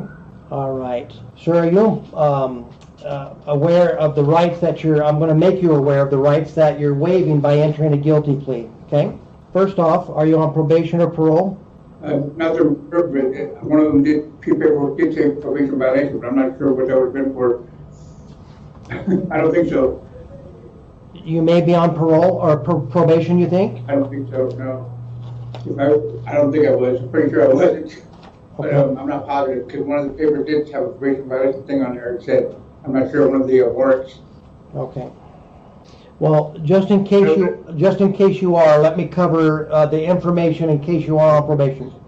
By pleading guilty today to this charge, that could affect your probation status, and they could revoke, if you are on probation, they could revoke that probation and take you to custody for this guilty plea that you're doing on this charge. So I want to make you aware of that. Okay. I understand, sir. Okay? I'm where I am. I don't run. I'm not any kind of threat to anybody, so if you need to find me, you know where I'm at. All right, give me a moment here. I have respect for your courtroom and the law. If I'd known I had a court case, I would have certainly gone, and I will. I intend to. Well, so I'll be careful with that, because I have a form that you signed that you would appear in court, and Sure. you didn't. Yeah, so, okay. I thought it was for something else. I'm sorry. That's okay. My So, fault. Pretty my fault. All right. Not trying to blame anybody but myself. okay, I appreciate it. So I'm going to make you aware of the rights that you're giving up by entering a guilty plea today, okay? Yes, sir. You're first giving up the right to plead not guilty and require the state to prove your guilt beyond a reasonable doubt. You're giving up the right to have a trial in front of a judge. You're giving up the right to have the assistance of an attorney at all stages of the proceeding, including an appeal, and I'm going to send you that attorney waiver form. You're giving up the right to confront witnesses against you and cross-examine them as to the truthfulness of their testimony. You're giving up the right to present evidence in your own behalf and have the court subpoena witnesses in favor of your case, free of charge to you. You're giving up the right to remain silent and to be presumed innocent until proven guilty beyond a reasonable doubt. And you're giving up the right to a direct appeal, okay? Yes. And then I'm going to inform you of a citizen's advisory. Every person that is found guilty, pleads guilty, or pleads no contest has read the following citizen's advisory, no matter what their ethnic background is. Okay. If you are not a citizen of the United States, pleading guilty or no contest to a crime may affect your immigration status. Admitting guilt may result in deportation, even if the charge is later dismissed. Your plea or admission of guilt could result in your deportation or prevent you from ever being able to get legal status in the United States, or prevent you from becoming a United States citizen. Understanding all of these constitutional rights I've just explained to you, you wish to waive those rights and enter a guilty plea? Yes, sir. I'm going to also give you a paper that talks about how to file a Rule 33 petition for post-conviction relief, and if denied, file a petition for review. It'll also explain to you how to set aside the judgment of conviction pursuant to Arizona Revised Statutes 13905, and how to request a certificate of second chance and apply for sealing of the records pursuant to Arizona Revised Statutes 13911 once all the terms of the sentence and timeframes therein have been satisfied. I'm going to provide you a factual basis that I need you to acknowledge. There would be facts that would be used against you if the case were to proceed to trial. The incident occurred on or about September 8th of 2023 at 1900 hours, which is 7 o'clock p.m. You were contacted at Forest Drive and Beeline Highway in Payson in Gila County in the jurisdiction of this court. That contact was made by the Gila County Sheriff's Office, and upon that contact it was discovered that you were driving on a suspended, revoked, or canceled driver's license. You were issued a citation, you were taken into custody and arrested for that offense, were released with a court date which you failed to appear for. A warrant was placed for your arrest, and you are here now today pleading guilty to that charge, correct? That is correct. Thank you. Regarding your plea of guilty, you're making that voluntarily? Yes, sir. Did anybody force, threaten, or harass you to make that plea? No, sir. Did anybody promise you anything that if you make this plea, a punishment or anything would be lighter or less? No. Okay. Court finds that you're making your plea knowingly, voluntarily, and intelligently, and will accept your plea. I'm going to send you a paper that you have to sign that basically is talking about all the rights that I just explained to you that you're waiving. My initials will be on those next to each one of them when I read it to you, and it will have to collect your signature on that. Okay. Do you wish to give a statement to the court regarding the incident, or just move forward to sentencing? I intend to fully respect any of your commands from here on out, and this is where I live, so I'm not trying to screw things up here, you know. And I'm sorry, I apologize. It's my fault that I didn't make it to court. Okay. That's it. I accept that you're taking responsibility, sir. All right. Do you ever plan on getting your driver's license back, or is that too hard to achieve? I don't think so. I have to go to the DMV down in Phoenix and put that breathalyzer machine on my car for a year. So that's the money thing, basically. Okay, sir. All right, the court is going to impose a fine of $411. You have a one-time jail fee of $69. Okay. That totals $480, sir. Are you able to pay that today? No, I'll try to get back to work. Okay, that's no problem. I have to, by state statute, add a $20 payment plan fee since you can't pay that today. So the total now is a total of $500. How much can you afford to pay per month on that? And I'll schedule your first payment out 30 days to get you back going again. I should be able to cover $100 a month easy, once, if I get back to work like I was before. I just started back working again. Okay. Is that what, okay, so would that be a comfortable amount? Yeah, I would say so, yes. Because you can go less than that if you would like. I wouldn't mind, but I mean, I'd rather get it done faster, sooner rather than later, and I'd like to just get this stuff done, you know. Okay. Yeah. You want to leave it at?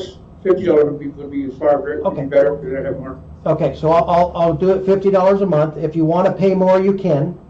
Thank you. Know that if you double the payment, it doesn't take the next payment away, it just comes off the sum, okay? Yes, of course. All right, sir, so I'm going to send you what they call the judgment and sentencing form. That you're agreeing to pay $50 per month minimum. First payment will be due on April 10th of 2024 on a total balance of $500. Do you understand that? Yes, sir. All right, sir. Do you have any questions about anything that we discussed today? No, sir. All right, so just make sure that you make your monthly payments on time to avoid a warrant for your arrest, and that'll conclude unless you have any questions. No, sir. All right, Thank you. I'm going to release you from custody on this date. Matter of fact, what I'm going to do, sir, is, are you in custody for other matters or just this one? There's 2 other warrants, but there were none, there were things, and I've been arrested several times for them already, you know. Down in Maricopa County, come back, down in Maricopa County, come back. I thought it was taken care of, but I guess not. And one of them, I'm sure it was actually taken care of, the paperwork is mixed up, so Okay. I'm being arrested for something that I shouldn't be, I guess, but, you know, I'm not concerned about that, really. I just All right. don't want to come back from Maricopa County again. What I'm going to do is give you a $100 credit for your time served for this charge, because you might have been in there for some of this as well. So I'm going to reduce that fine that I just talked to you about by $100 for the time that you've served on this charge, and I'm releasing you regarding this charge only on your own recognizance. So if this is the only reason why you're held, you'll be released on the charge today and be out unless there's other matters pending. Okay, I appreciate that. Thank you. You bet. All right, that'll be all, sir. You want me to send that to you, sir? Yes, sir. All right. Minutes. Thank you. Have a good one. Thank you too, Judge. Thank you. Ooh, that was fun.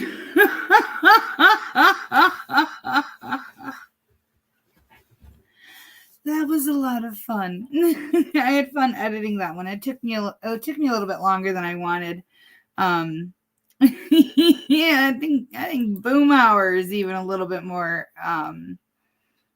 easy to understand.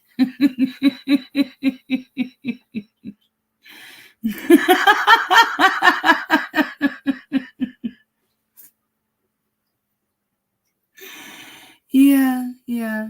I was hoping to do the Clallam County docket. I'll have to get that one. I'll have to get that one up a different way. Let me see here.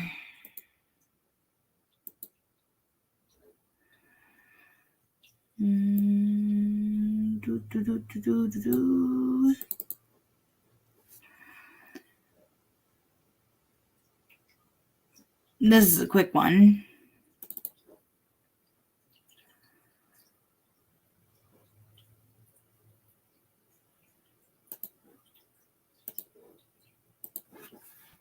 Ready, Nancy? Yes, sir. Thank you. Folks, good afternoon. We're on the record today for the 28th Circuit Court for Wexford County. And we're taking up the case of People of the State of Michigan versus Amber Lynn Lucas. This is file 22-13282-FH. Joining me today via Zoom from the Wexford County Jail is Miss Amber Lynn Lucas. Miss Lucas, can you see and hear the court? Yes, Your Honor. Thank you. Also before the court today is Mr. Brian Potter, an agent from the Michigan Department of Corrections, who is the purported probation officer on this case. Ms. Lucas, we are here today for an arraignment. That arraignment is on a request and warrant for a probation violation. On that requested warrant, it is alleged that you have violated your probation in one count. Count 1 alleges that you violated condition 2.0 that requires you not to possess alcoholic beverages, and that on or about January 18th, 2024, you used alcoholic beverages as verified by a preliminary breath reading of 0.212% blood alcohol. You have a right to challenge that allegation at a contested hearing. That hearing would occur within 14 days from today's date. At that hearing, the prosecutor would have the burden of proof by a preponderance of the evidence. You'd have the right to be represented by an attorney at that hearing and all subsequent proceedings.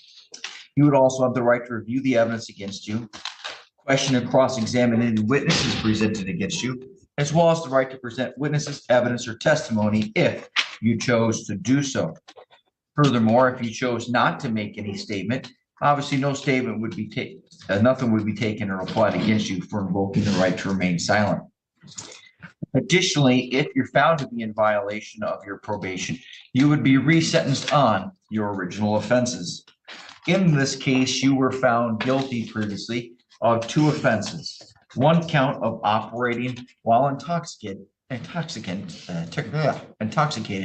with an occupant under the age of 16 as a second or subsequent offender.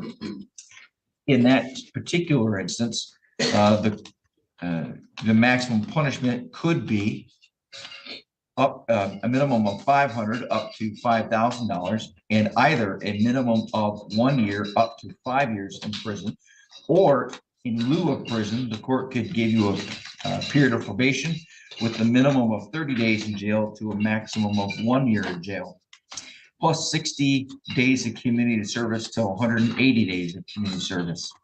You were also convicted of attempted assault, resist, obstruct a police officer, which is, as an attempt, a misdemeanor, punishable by up to 1 year and/or $1,000. Now, to be quite clear here, while I just told you what those maximum punishments could be, in the instance where there is 1 technical violation, the court is limited to 15 days. This charge here is a technical violation. Mr. Potter, has she had any other prior violations?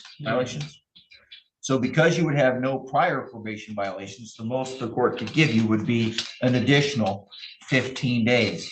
Now, that additional sentence would be added to, or could be added to, on top of whatever your previous sentence was. Let me take a look at what that previous sentence was. Looks like when you were sentenced, you received 150 days, had 54 days of credit with 96 days left to serve. Mr. Potter, how much time does she have at this time? Do you know? Your Honor, I do believe she served the full 150, which would be minus the good time. All right, good enough. So that means the most the court can give you, Miss Lucas, is up to 15 days. So now that I told you what your rights are, what your allegation is, and what your possible consequences are, I need to know, how do you wish to respond? So the first question I have for you is, hold on, I go through a pattern, just give me a minute, a process. Do you have an attorney hired, or do you plan to hire your own attorney? I don't know if I need one, or should Okay. I?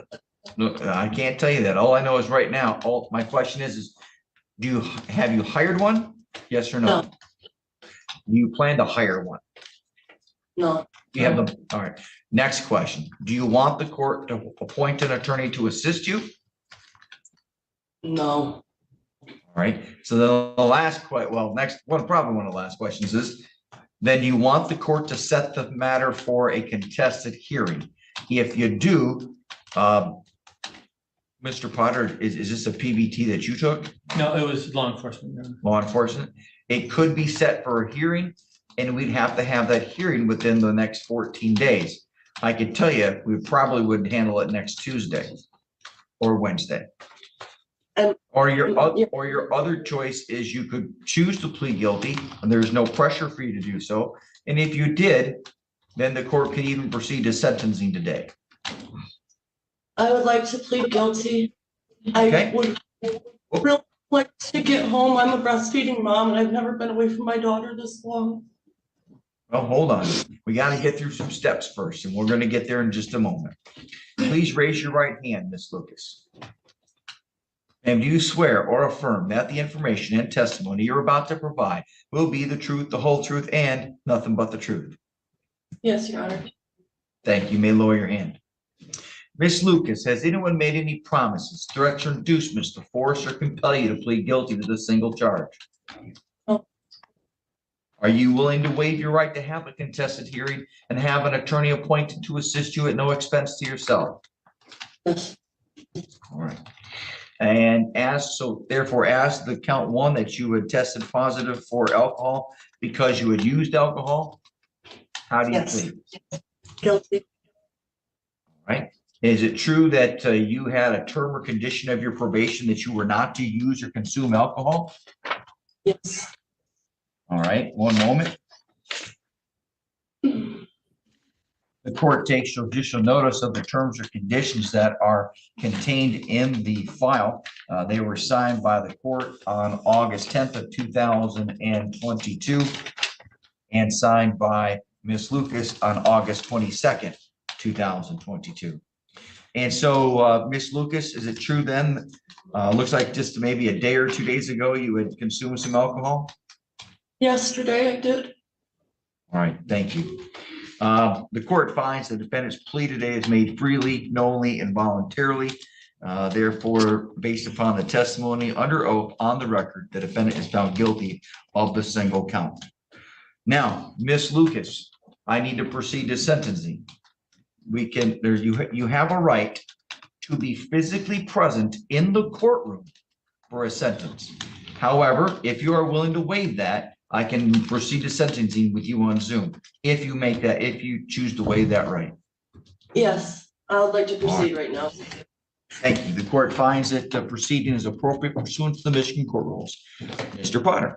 Your Honor, I was prepared to give a bond recommendation today, so with that, I can give a sentencing recommendation, which will mirror that. Let's do it. With Your Honor, this is her first violation. She's been on for 17 months. I was concerned yesterday with the high level of alcohol and the nature of the call, and that's why she was lodged. The nature of the call. It was a domestic violence call to the house.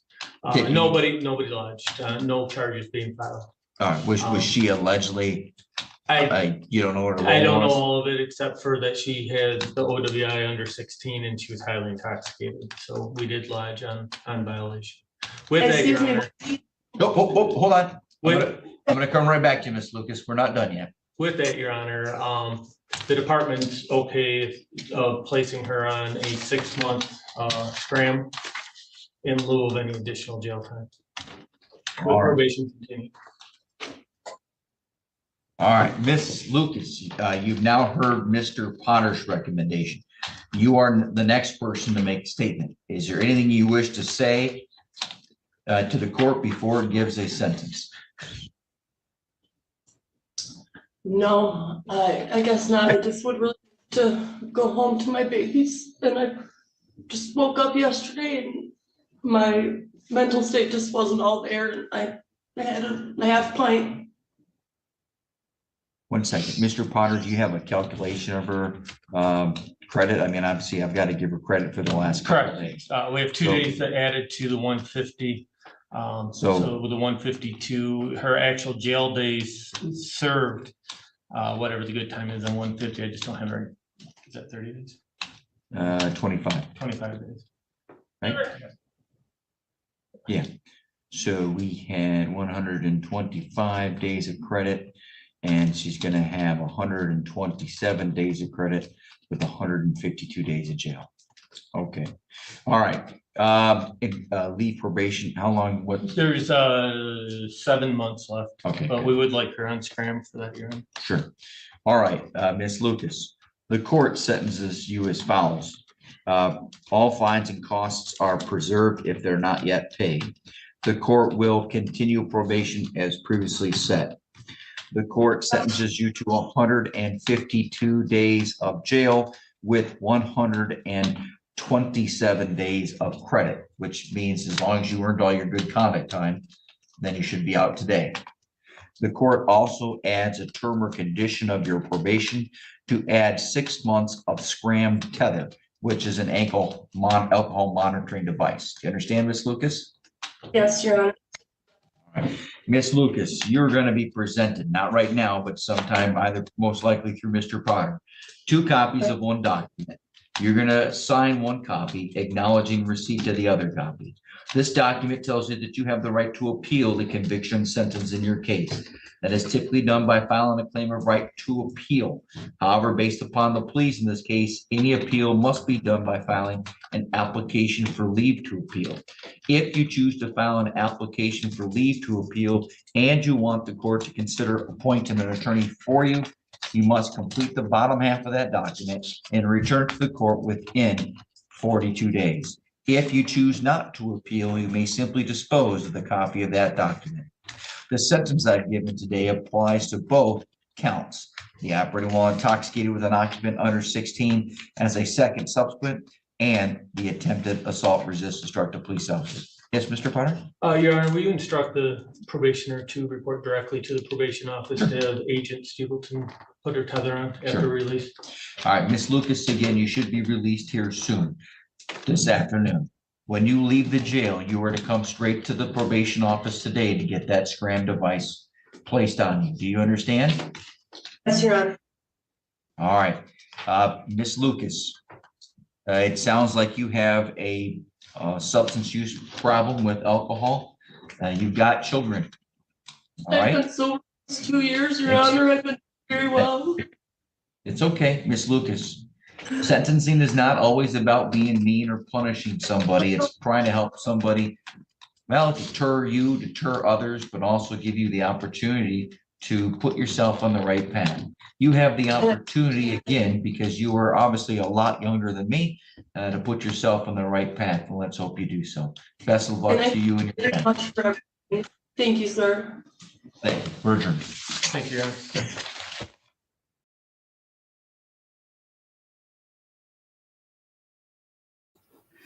I really hope that she is able to stay sober.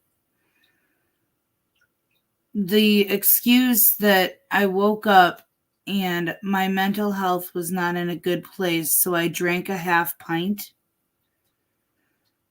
I'm sorry, that one doesn't fly with me, because alcohol fixes nothing for your mental health. It's by definition a depressant. And to have that high of a BAC while breastfeeding, I really hope that she has milk saved and that she wasn't intending on serving her baby this batch for a bit. Because it's, you can drink when you're breastfeeding. You just can't serve that batch until it's clear. But I hope this was a wake-up call for her. She's lucky she didn't get those other charges. She had consuming alcohol while having someone under the age of 16 in the vehicle. That was one of her charges. And then the DV call, that's what the cops came for. And then they found that, hey, she's on a no drink probation and she drank. She's lucky that that's all she got for charges. Oh. Yep. Yeah, there's a difference between having a few drinks and having a half pint.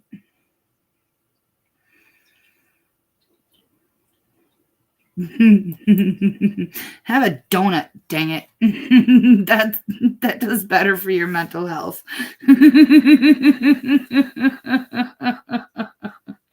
With sprinkles. That's how I fix being sad. Sprinkles. Sprinkles fixes everything. I promised you guys a Billy and Earl clip. And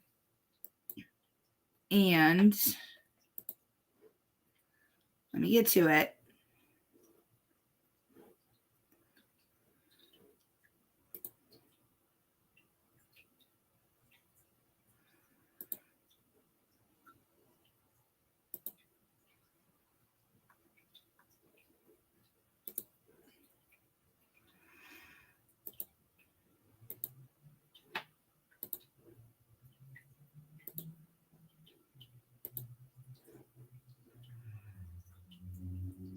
Would you?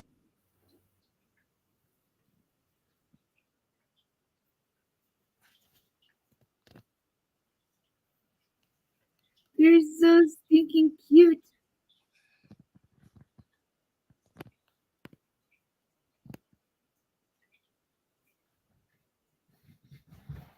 Cool now. Earl, stop. Play it cool.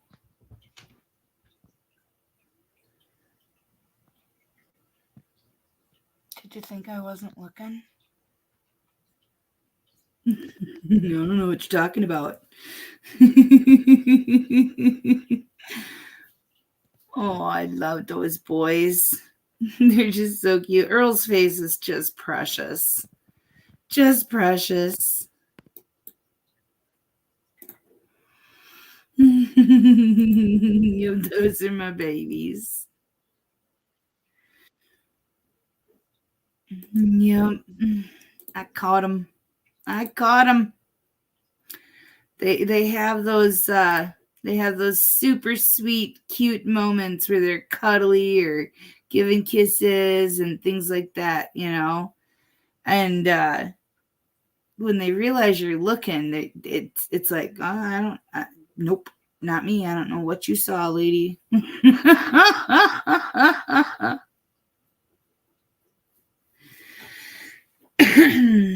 Let me see here. What else do I have? I have Bear County.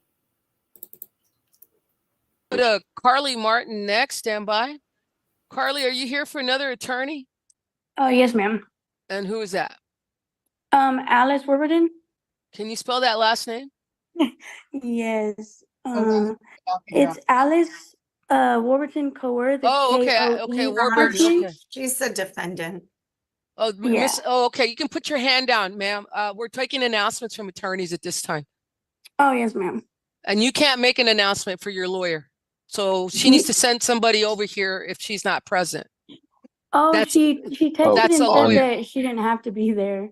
Well, she's got it wrong, ma'am. You better text her and tell her she needs to appear today. Yes, ma'am. Thank you very much. Sybil. Yes, ma'am.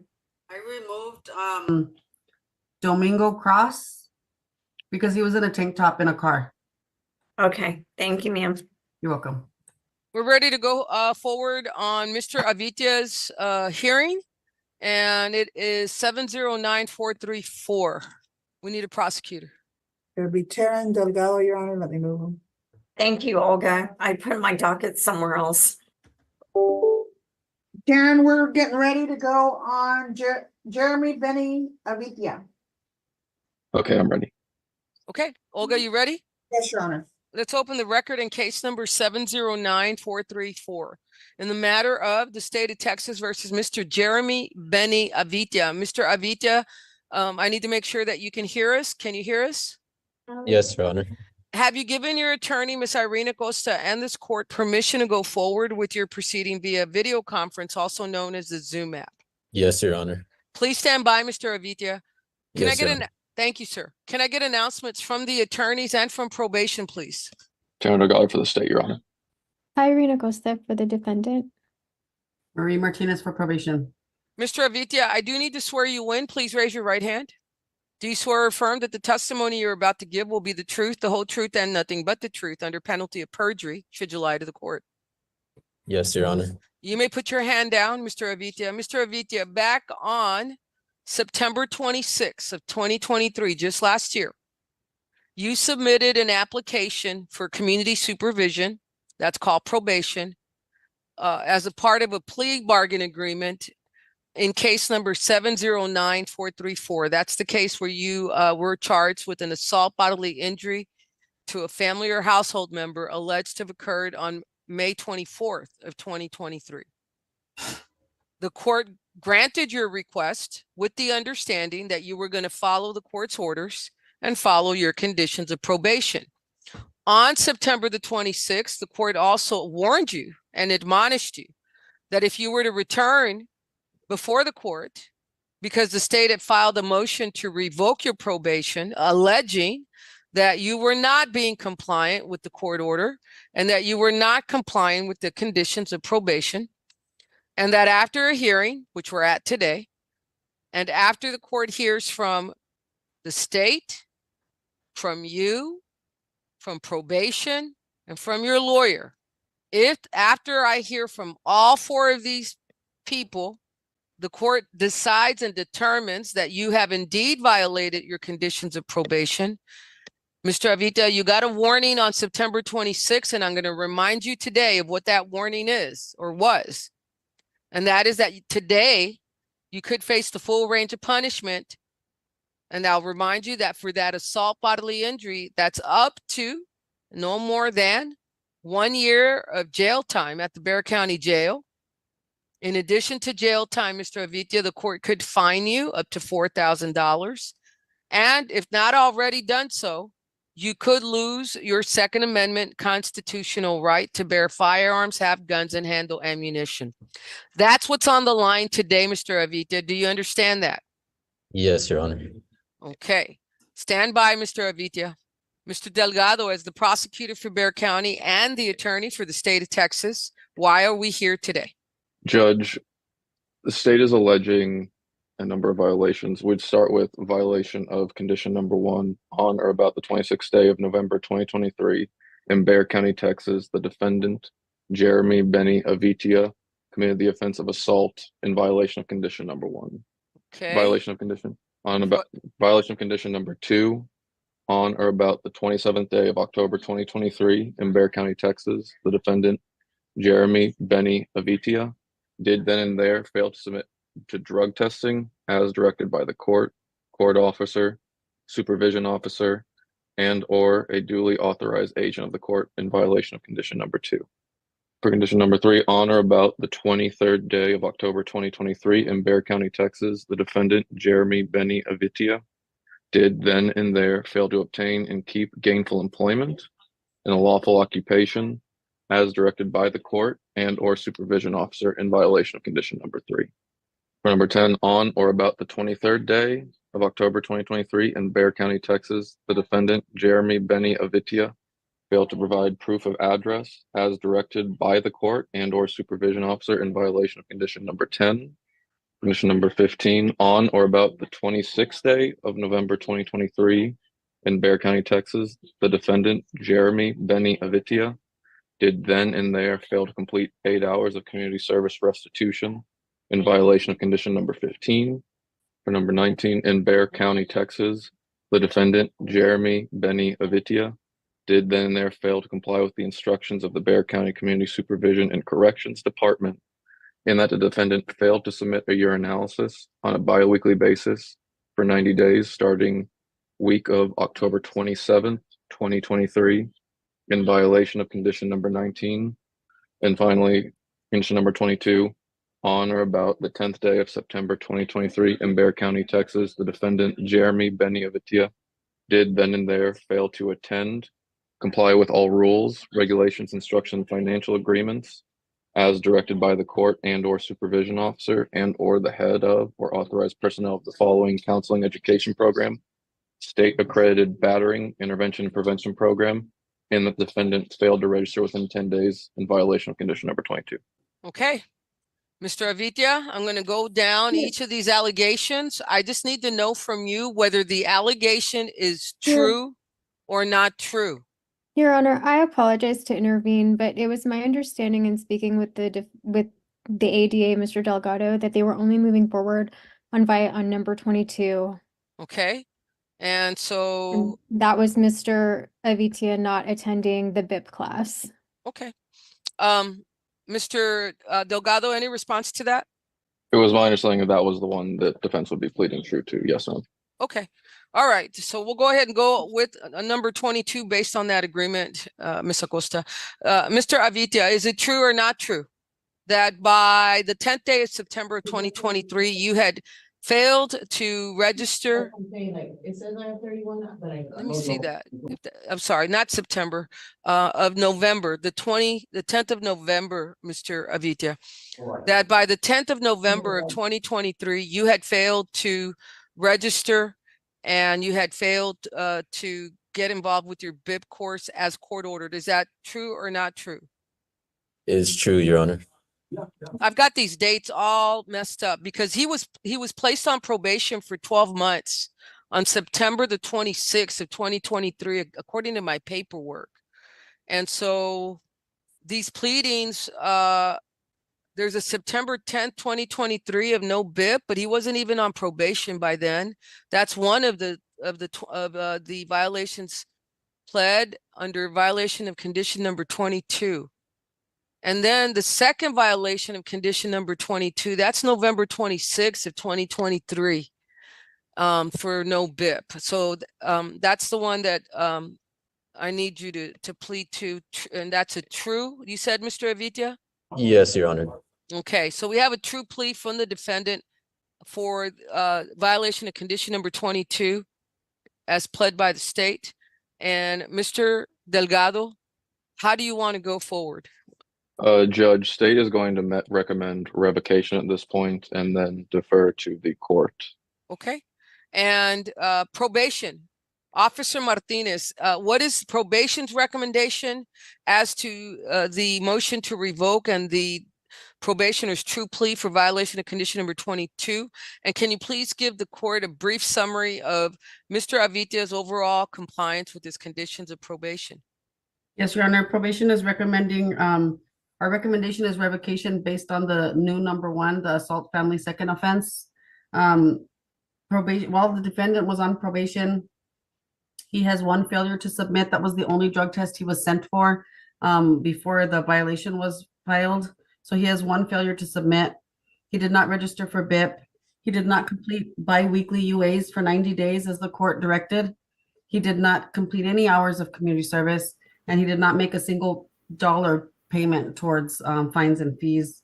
Due to this case expires in September 25th of this year, and probation is recommending revocation. Seems like the only thing he did manage to accomplish was screwing himself over. Your Honor, there's also another case pending. However, that case was did occur before probation began, so we did not include that in the MTR. Okay. Ms. Acosta, the court will hear from you now. Your Honor, with regard to the offense that initiated the MTR, that case has since been dismissed. Mr. Avitia has been in custody since November 26, 2023. He did inform me that he was employed. He didn't understand how to sign up for his BIP class. So essentially he was on deferred for 2 months before he was rearrested on an offense that has since been dismissed. So I understand probation's recommendation. Ms. and Acosta, let me ask you something. Yes. Hundreds of people are processed through probation every week. And this is the first time that I've heard of a defendant use the defense that he didn't know how to register for his classes or how to do this or that. And I want you to keep in mind that I'm filtering that with the knowledge that Officer Martinez spoke to him immediately following his plea, or another officer did, walking him through what to do next to stay compliant with my court order and how to get compliant with his conditions of probation.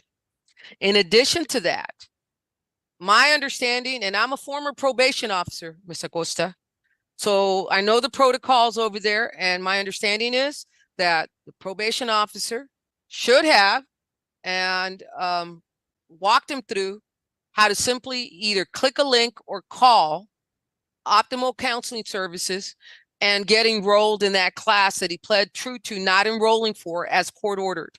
I'm not even considering the alleged new offense that got dismissed. I can't. I'm not considering that he didn't do any community service. I'm not considering any other stuff, just that. So help me understand how this one lone wolf, Mr. Avitia, is the only one that I've heard in almost 5.5 years with that defense. Now, tell me he's got special education needs. Tell me he can't read. Tell me he's got some sort of diagnosable antisocial or anxiety disorder that would make him incapable of hearing his directives. I'm all ears, Ms. Acosta. Your Honor, I don't have any of those defenses for him at this time. I do understand he did plead true to not enrolling in the BIB class. We're just requesting that in the state's recommendation to revoke his probation, that any time period that he's been in custody since November be considered. There's a discrepancy between the number of days that probation has on file for him and the number of days he's actually been in custody. And so I just want him to get credit for all of the days that he's been in custody, Your Honor. Okay. When your best argument as a defense attorney is, I have no argument, but can you please just give him credit for the days he's been in there? That doesn't bode well for you. Not at all. Okay, stand by. I'm going to go straight to the clerks and they're going to pull it up. Okay, I'll be right back. Thank you. They're not allowed to be watching, so I can't direct them from here. So I have to get up and ask them. I'll be right back. Understood. Thank you. Oh, And just FYI for the co-host, I've been placing people in the waiting room because they're either falling asleep, eating, or walking away from the, so please don't bring them in. I haven't brought anybody in today except for one attorney that I put in a breakout room. Leticia de Leon did not have her camera on. Brian Ramirez kept walking away and then he came back and then he was eating. Okay. My apology, Ms. Olga. I didn't know. I brought him back in. Yeah. I was writing and pulling and writing and. So. Okay, folks, back on the record, Olga. Ms. Acosta, he's been booked twice. And so his total number of days are 83 days. What is the number that you have? I had 137 based on my count, Judge, because he's been in custody since November 26th. He was never released he hasn't been released since November 26th. Okay, since November 26th. I just want to run through a booking on him really quick. If I can just have a moment, please. Yes, ma'am. Stand by, Ms. Acosta. Thank you. It shows he was booked November 26th at 12:10 hours. It was on a night mag assault family second offense, which was dismissed, and then he's been remanded without bond on ours. So the question is when he actually got booked in on ours. Right, but that would just make a difference of 1 or 2 days. It wouldn't be like 30 something day difference. 12, 19. Just a moment, Your Honor. He was booked in on our case on 12/22. Was he booked in on another case before then? He was booked in on the felony case, and then he got booked in on ours a little less than a month later. Okay, I'm going to give him credit at the let's start counting from the day he got booked in for the felony case. Okay, just a moment, please. I'm not able to pull up his credit on the felony, Judge, because it was dismissed. So that it won't take the action code because it's that's closed. okay. I'll do it manually. I'll do the little sticks if I have to. When was he booked in for the felony case? Then the November date would be the one that I stated. I think I said November 26th. No, I'm not. I don't want to take that date. That's on our booking. When did he arrive at the Bexar County Jail because he was arrested for a felony that was dismissed? When did he arrive at the Bexar County Jail? Actually physically arrive. Let's get rid of all the computer mumble jumble jargon. I want to know the day he stepped into the jail. November 26th on the felony case.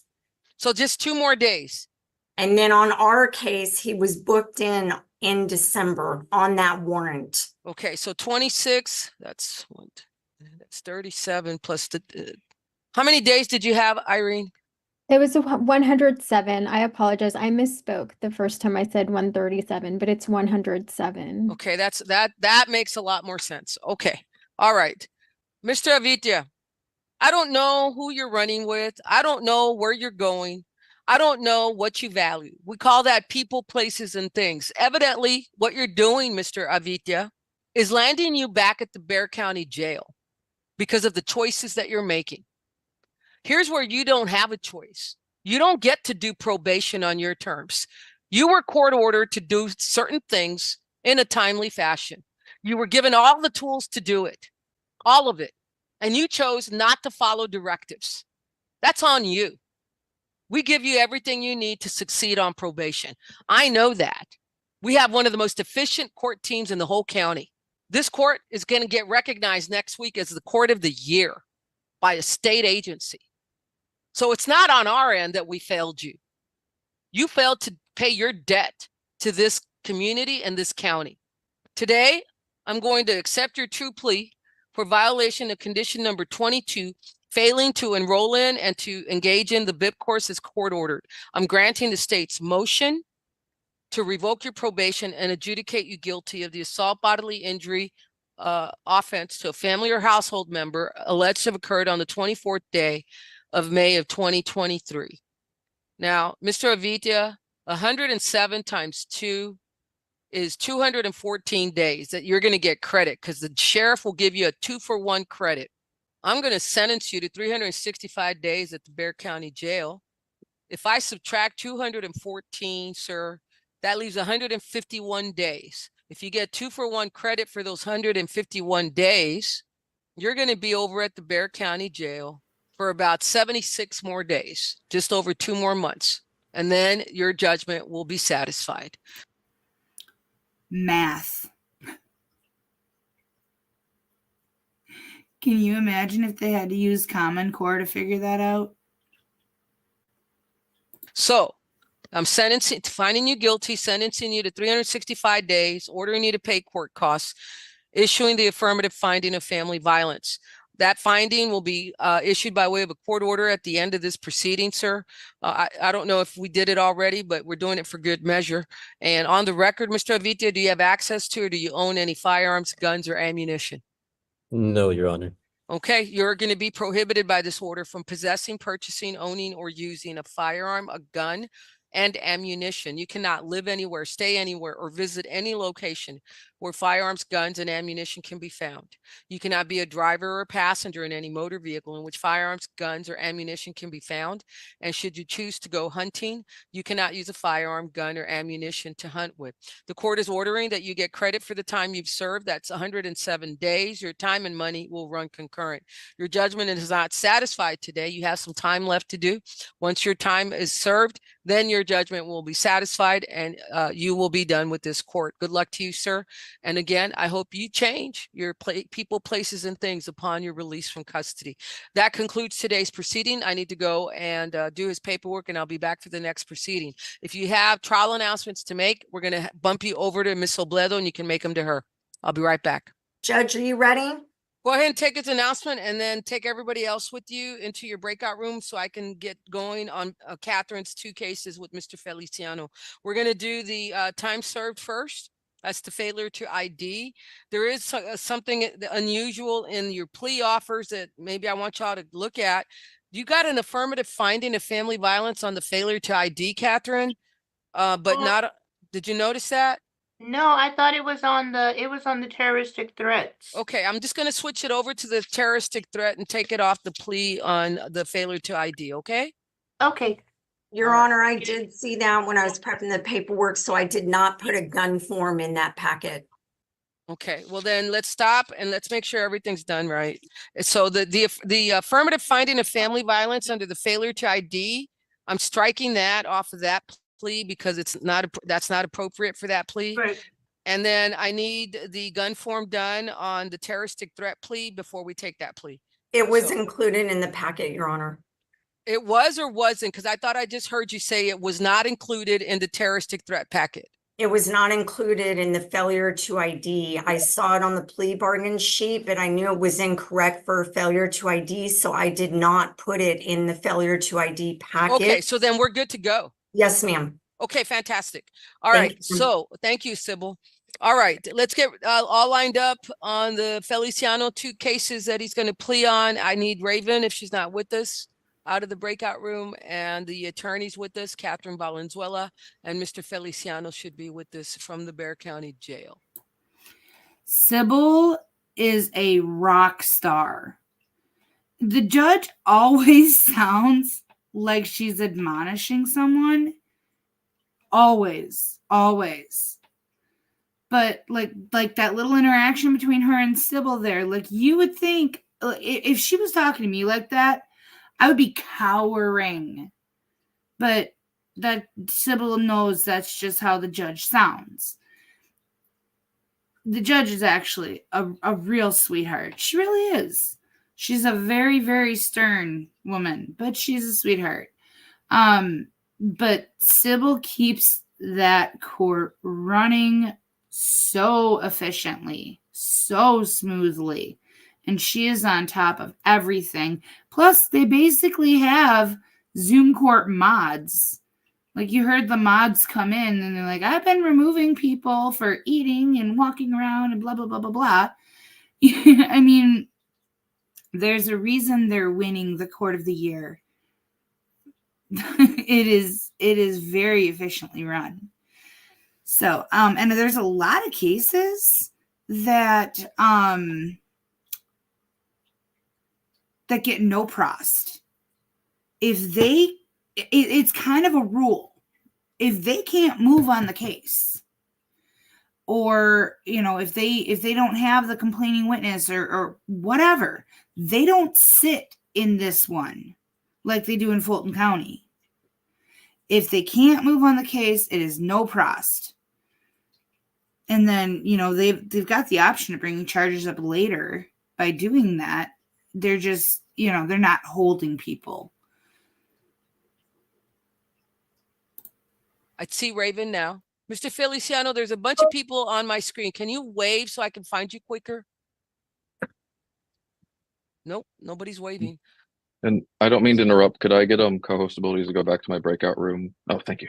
I'm waving. I just think I see you. I see you, Mr. Feliciano. Thank you very much. Stand by. Okay, Olga, are you ready? Yes, Your Honor. Okay, let's go ahead and we're gonna do the stand by, and we're gonna start with case number 724-355 in the matter of the state of Texas versus Azariah Joshua Feliciano. Mr. Feliciano, you're on the record now. Can you hear us? Yes, ma'am, I hear you. Have you given your attorney, Ms. Valenzuela, and this court permission to go forward with your proceedings via video conference, also known as the Zoom app? Yes, Judge. Okay. And so I'm going to call the second case as well, which is 707-600, because some of his answers are going to apply to both cases, and I just want to streamline. But we're going to do the first plea under 724-355 first. And when I swear him in under this case, and then we're done with this case, we're just going to pivot to the second case, but I don't want to have to swear him in again. And that's how we're going to do this. Can I get announcements from the attorneys for and on the record, please? Raven Pena for the state of Texas. Catherine Valenzuela for the defense. And Ms. Pena, have you disclosed all discovery materials to Ms. Valenzuela in case number 724-355 and 707-600? Yes, Your Honor. Ms. Valenzuela, is everything in order in each of those cases when it comes to discovery for Mr. Feliciano? Yes, Your Honor. Do you find him to be mentally competent to proceed in each case? I do. Do we need a translator or anyone to assist him if he's got special needs?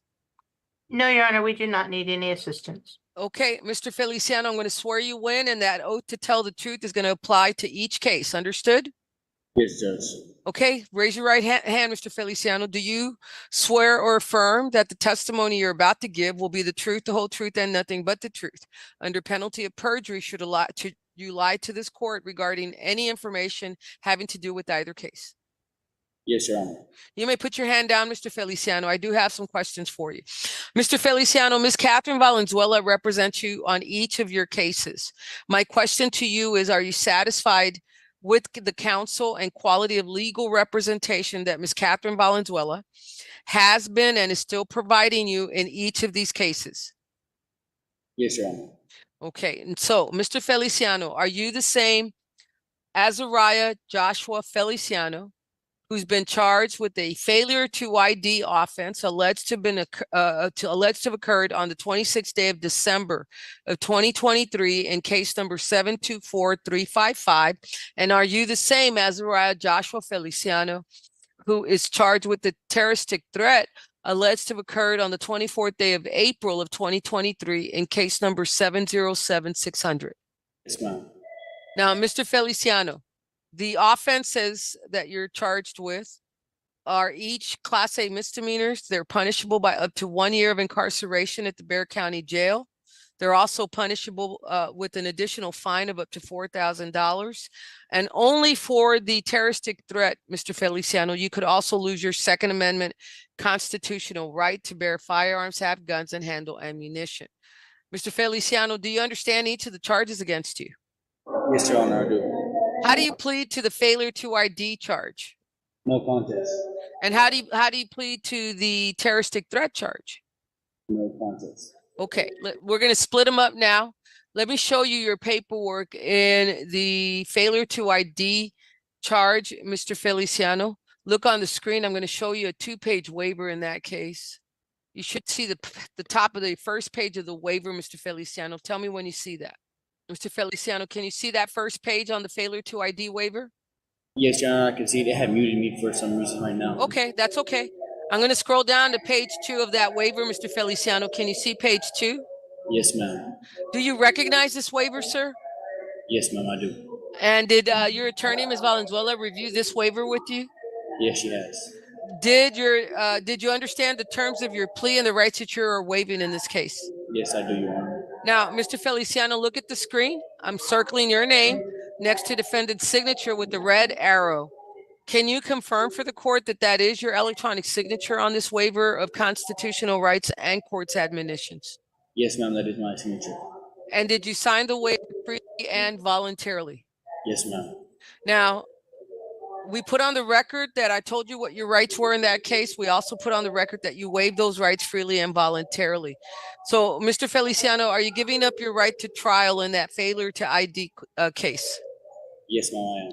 And in about a minute, the state prosecutor, Ms. Pena, is going to make you a plea offer on behalf of the state of Texas. If you accept the state's offer and if this court approves your agreement with the state, do you understand that your plea would waive your right to an appeal? Yes, ma'am, I do. And Mr. Feliciano, are you a citizen of this country, the United States of America? Yes, I am, Your Honor. Okay, please stand by, Mr. Feliciano. Ms. Pena, as the prosecutor for Bexar County and the attorney for the state of Texas, have you made any contact with any complaining witness? That would be that would be a law enforcement. So there's no need for a witness in that case. Are you ready to make a plea offer to Mr. Feliciano, Ms. Pena? Yes, Your Honor. And what is that offer to him today on the failure to ID case? That offer is a $500 fine plus court costs plus 76 days in the Bexar County Jail, time and money to run concurrent, credit for time served, and may the judgment be satisfied. Ms. Valenzuela, is that the offer your client will accept today? And is that the agreement he wants the court to approve? Yes, Your Honor, it is.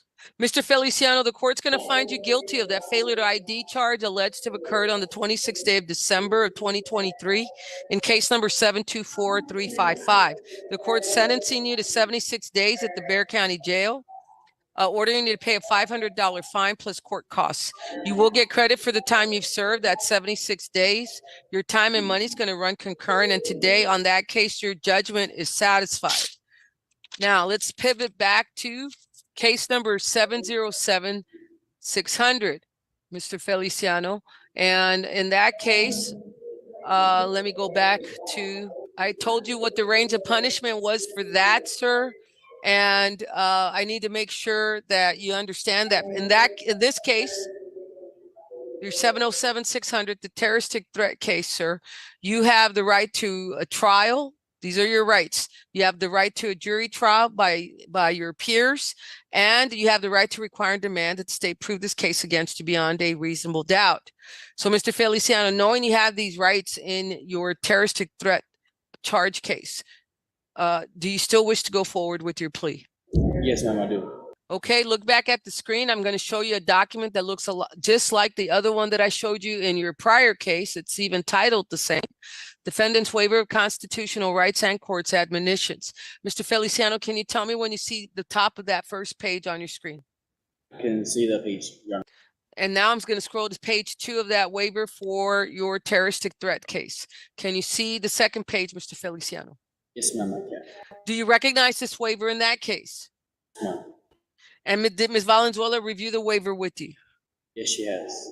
Did you understand the terms of your plea and the rights that you're waiving? Is that a yes, Mr. Feliciano? Yes, ma'am. So look at the second page, look for the red arrow. I'm circling your name with the red arrow next to defendant's signature. Mr. Feliciano, is this your electronic signature I'm circling on the waiver? Yes, ma'am, it is. And did you sign this waiver of constitutional rights and court's admonitions freely and voluntarily? I did, Your Honor. Now, Mr. Feliciano, we went over your rights in that case. We also now just went over on the record that you signed the waiver of rights and court's admonitions. So I'm required to ask you one last time on that case, are you giving up your right to a trial? Yes, ma'am, I am. Okay. Now, in about a minute, the state is going to come on again and going to put their plea offer to you on the record. If you accept the state's plea offer and if this court approves your agreement with the state, do you understand that your plea today on this terroristic threat case waives your right to an appeal? Yes, ma'am, I understand that. Okay, and he's already testified that he is a citizen of the United States. So, Ms. Pena, on this case, have you had any contact with any complaining witness? Yes, Your Honor. And is that complaining witness, in agreement with the plea offer? Is there any way? Yes, Your Honor. And are you comfortable moving forward with that offer to Mr. Feliciano today? Yes, Your Honor. What is that offer? That is $500 fine plus court costs, plus an affirmative finding of family violence, plus 10 months over 12 months probation. So 10 months of jail time, and it's going to be probated for 12 months. Is that my understanding? Yes, Your Honor. Okay. Okay. I'll hear the rest. And then BIP, a mental health eval with recommendations, the trauma evaluation, plus 48 community service hours, plus $100 to the battered women's shelter, $30 to Crime Stoppers, and no harmful or injurious contact Which, I mean, with the no contact with the CW. I like that one of the conditions is that he has to make a donation to the women's shelters. And I'm definitely on board with the mental health evaluation. I really think it's needed.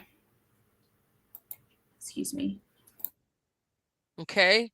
And are you going to go ahead and move forward with your dismissals of cases 713-906 and 716-235? Yes, Your Honor, those will be taken into consideration. Okay. Ms. Valenzuela, you heard the state's offer to your client. Is that the offer he's wanting to accept today? And is that the agreement he wants the court to approve?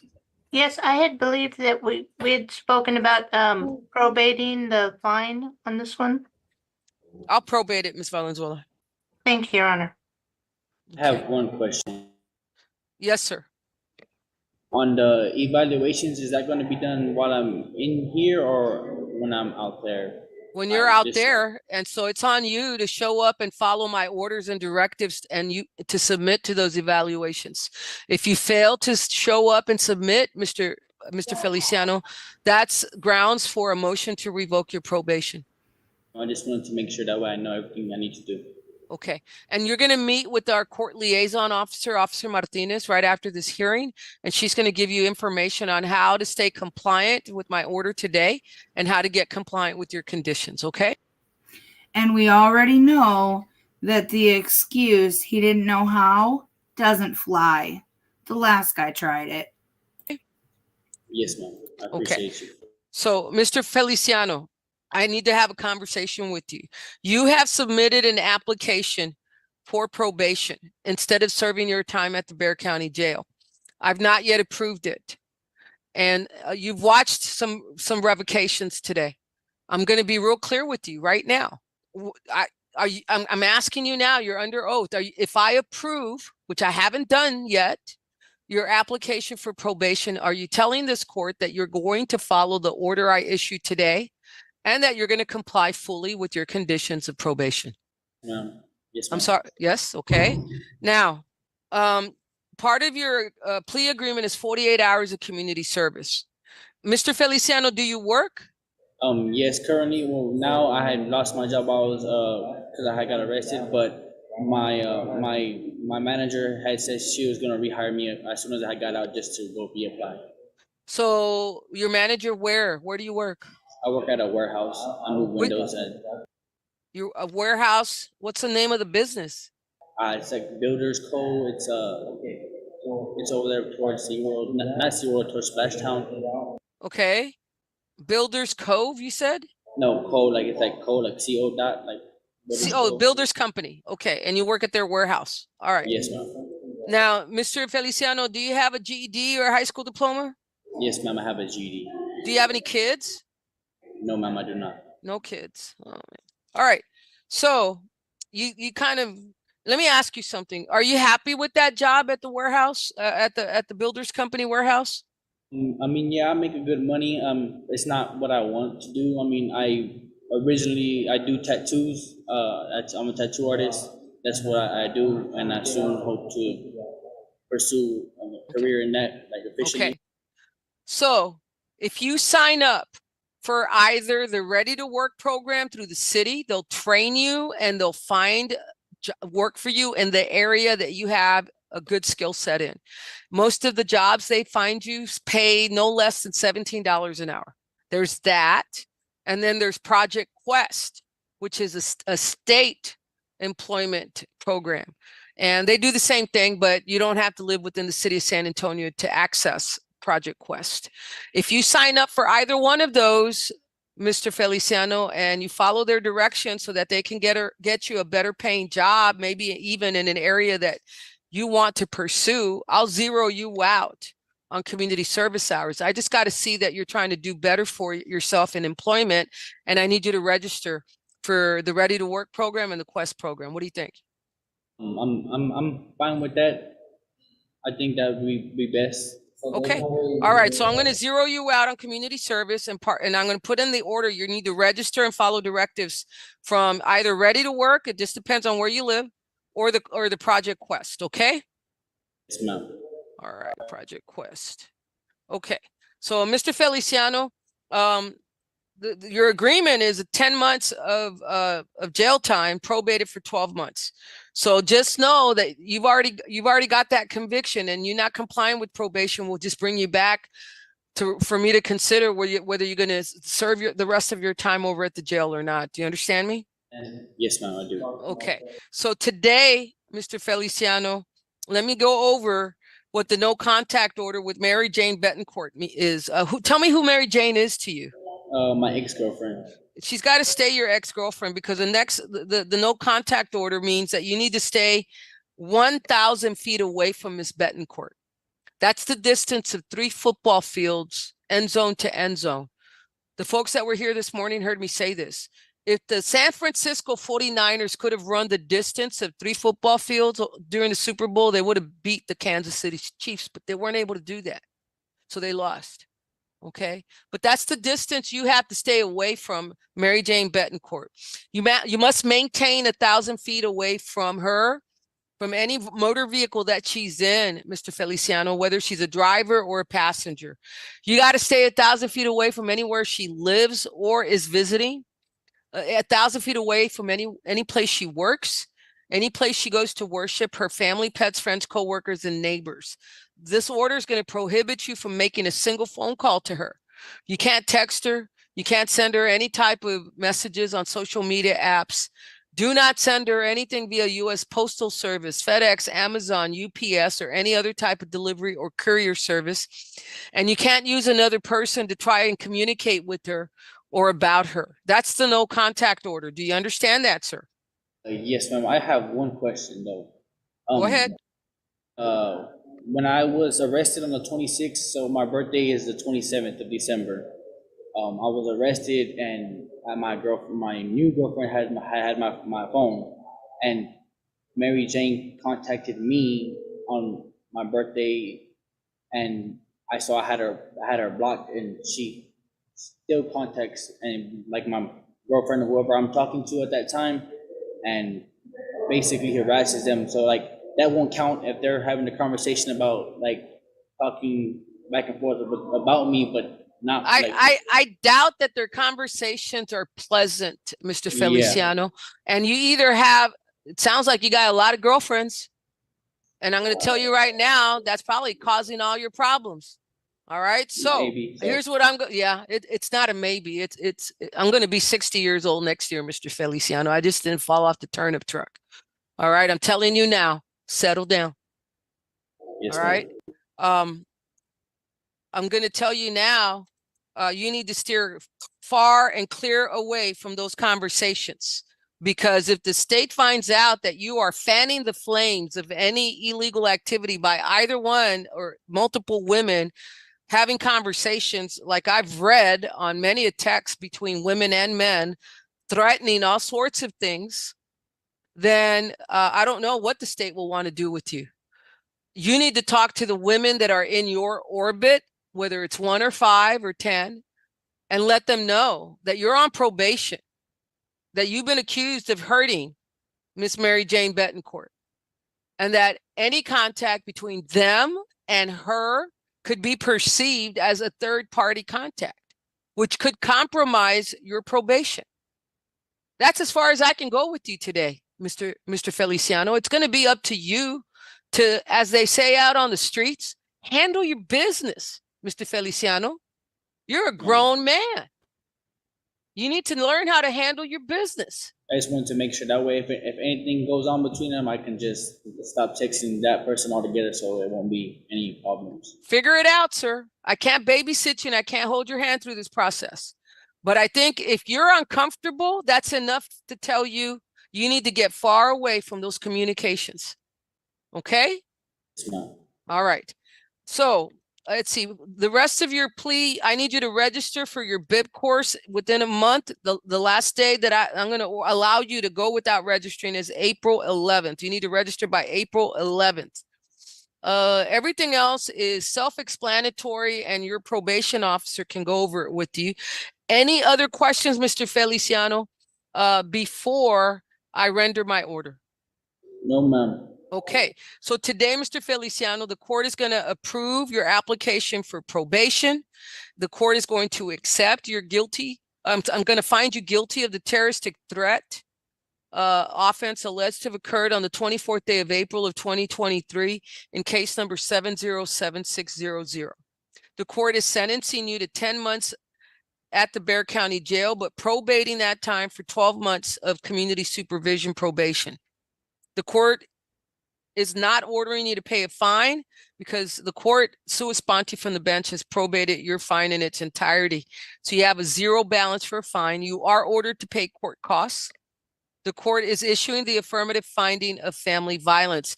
Mr. Feliciano, do you own or have access to any firearms, guns, or ammunition? No, ma'am.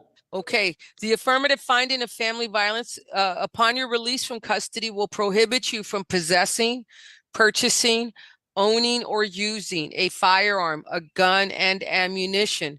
Upon your release from custody, Mr. Feliciano, you cannot live anywhere, stay anywhere, or visit any location where firearms, guns, or ammunition can be found. You cannot be a driver or a passenger in any motor vehicle in which firearms, guns, or ammunition will be found. And should you choose to go hunting, you cannot use a firearm, gun, or ammunition to hunt with. That's the affirmative finding of family violence. Understood? Yes, ma'am. Okay, Mr. Feliciano, the court's going to issue a no contact order between you Azariah Joshua Feliciano, and the complaining witness, Mary Jane Betancourt. You've been told what that means. You are ordered to complete the BIP course, the Batterers Intervention Prevention Program course, and you have until April 11th to register. You are also ordered to make a one-time $30 payment to the Crime Stopper Fund and a one-time $100 payment to the Battered Women and Children Shelter. You will not have to do any community service, but the court is ordering you to register for either the City of San Antonio's Ready to Work program or the Workforce Commission's Project Quest for future gainful employment opportunities. You are also ordered to submit to a trauma assessment and follow recommendations. You are ordered to submit to a mental health evaluation and follow recommendations. And today, Mr. Feliciano, you've been very cooperative. So I'm going to go ahead and pre-approve early termination of your probation. What does that mean? That means if you're able to do everything I just ordered you to do in less than 12 months, then your probation officer is already put on notice to send us a request to terminate you early because you've successfully completed everything, all the terms that I've ordered you to complete. So hopefully that will put a fire under you and get you to finish off your services early. And in exchange for your plea today, in this case, Mr. Feliciano, in case number 707-600, the state has agreed to dismiss the following cases. Case numbers 713-906 and 716-235. That does conclude today's order on the record. Mr. Feliciano, any questions? No, Your Honor, I believe not. Okay, then I'm gonna find that you entered into the plea agreement intelligently, freely, and voluntarily. And Mr. Feliciano, I'm going to remind you that because the court did approve your plea agreement with the state, you've also waived your right to an appeal. Mr. Feliciano, I'm going to do your paperwork right now in hopes of getting you out of the jail as soon as possible. Please stand by because I need you to talk to our court liaison officer, Officer Martinez. She's going to give you some directions and instructions on how to comply with the order I just issued and how to get into compliance with your conditions of probation and your probation officer. So don't go anywhere. Stand by. Ms. Peña, Ms. Valenzuela, is there anything else either one of you would like to put on the record at this time? Your Honor, I noticed that I didn't spell out Miss Betancourt's last name. I just want to verify that it's Bettencourt, and Mary Jane is Mary and space Jane. Thank you very much, Ms. Peña. Anything else from the state or defense? No, Your Honor, we just thank you for your considerations. Yes, ma'am. No, Your Honor. Okay, Ms. Peña, Ms. Valenzuela, hasta la vista. Have a great Monday. Mr. Feliciano, not so fast. Stay put. Officer Martinez is going to speak to you. It won't take long. I'm going to go fill out your paperwork so that we can get you out of the Bexar County Jail ASAP, okay? Thank you, Your Honor. You're Appreciate welcome. you. I'll be back to see what else is ready. Now, here's something else to think about.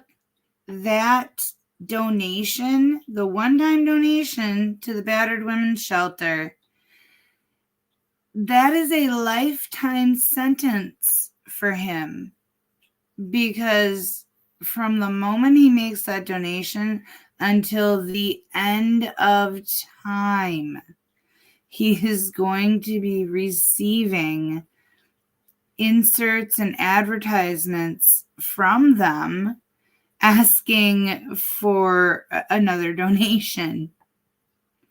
So he's going to see that every month for the rest of his life, or until they, get sick of sending him advertisements and requests for more donations. But yeah, he's gonna have to do that and to have to deal with that. Mr. Henry and Mr. Trejo, we are in a court of law. Do not behold conversations while the judge is on the record. Thank you. Your Honor, I was just going to bring that up. Mr. Henry seems to have a lot of conversation about the judge's conversation. Maybe he wants to unmute himself and tell everybody what he's saying. To Mr. Edward Trejo as well. Yes, but Mr. Henry has made his feelings about this court known before, and I think he's just going to get Mr. Trejo in trouble. Yeah. Be careful. Mr. Henry, you need to please stop talking.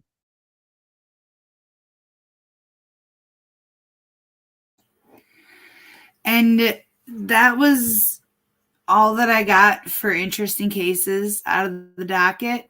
I didn't see Mr. Henry's come up. I tried looking for it. I think it got pled out or something. I just think it's to make a point, you know? It's to humble them more than anything. That's my opinion. Yeah. Yeah.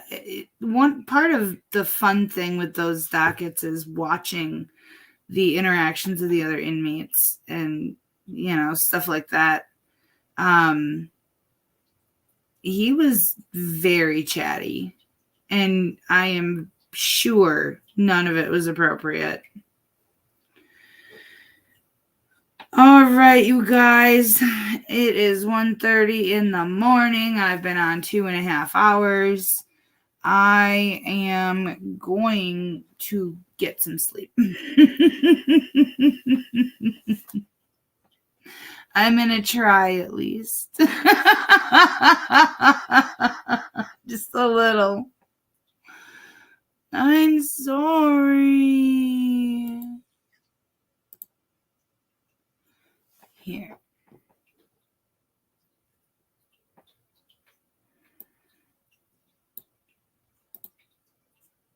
Where did it go?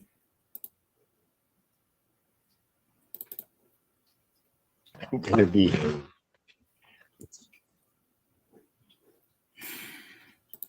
I love Judge Simpson. I absolutely will. Let's see. Oh, only Ava's behind me. Kitties aren't even in their loft or boxes. They must be sleeping out in the recliner or the laundry pile. I swear, my clothes have more cat fur on them than they do. See, someone approves of my plan. I don't believe so.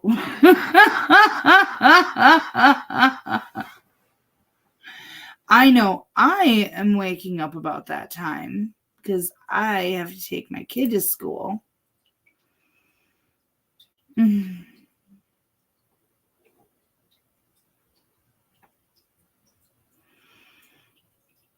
I love you guys. All right. I'm going to stop looking at the chat because y'all rope me every night. You rope me into it. I say I'm going to go to bed and you keep talking and saying things. And I keep putting comments up and I'm just not doing it tonight. I'm going to go to bed. I love you. I'm going to keep... I can't.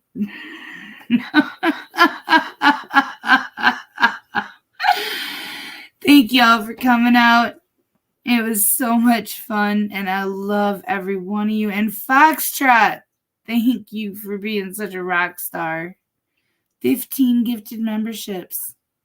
You just brought that much Ava and joy to 15 people. Thank you so much. I love y'all. Be safe, be well, sleep sweet, and much love.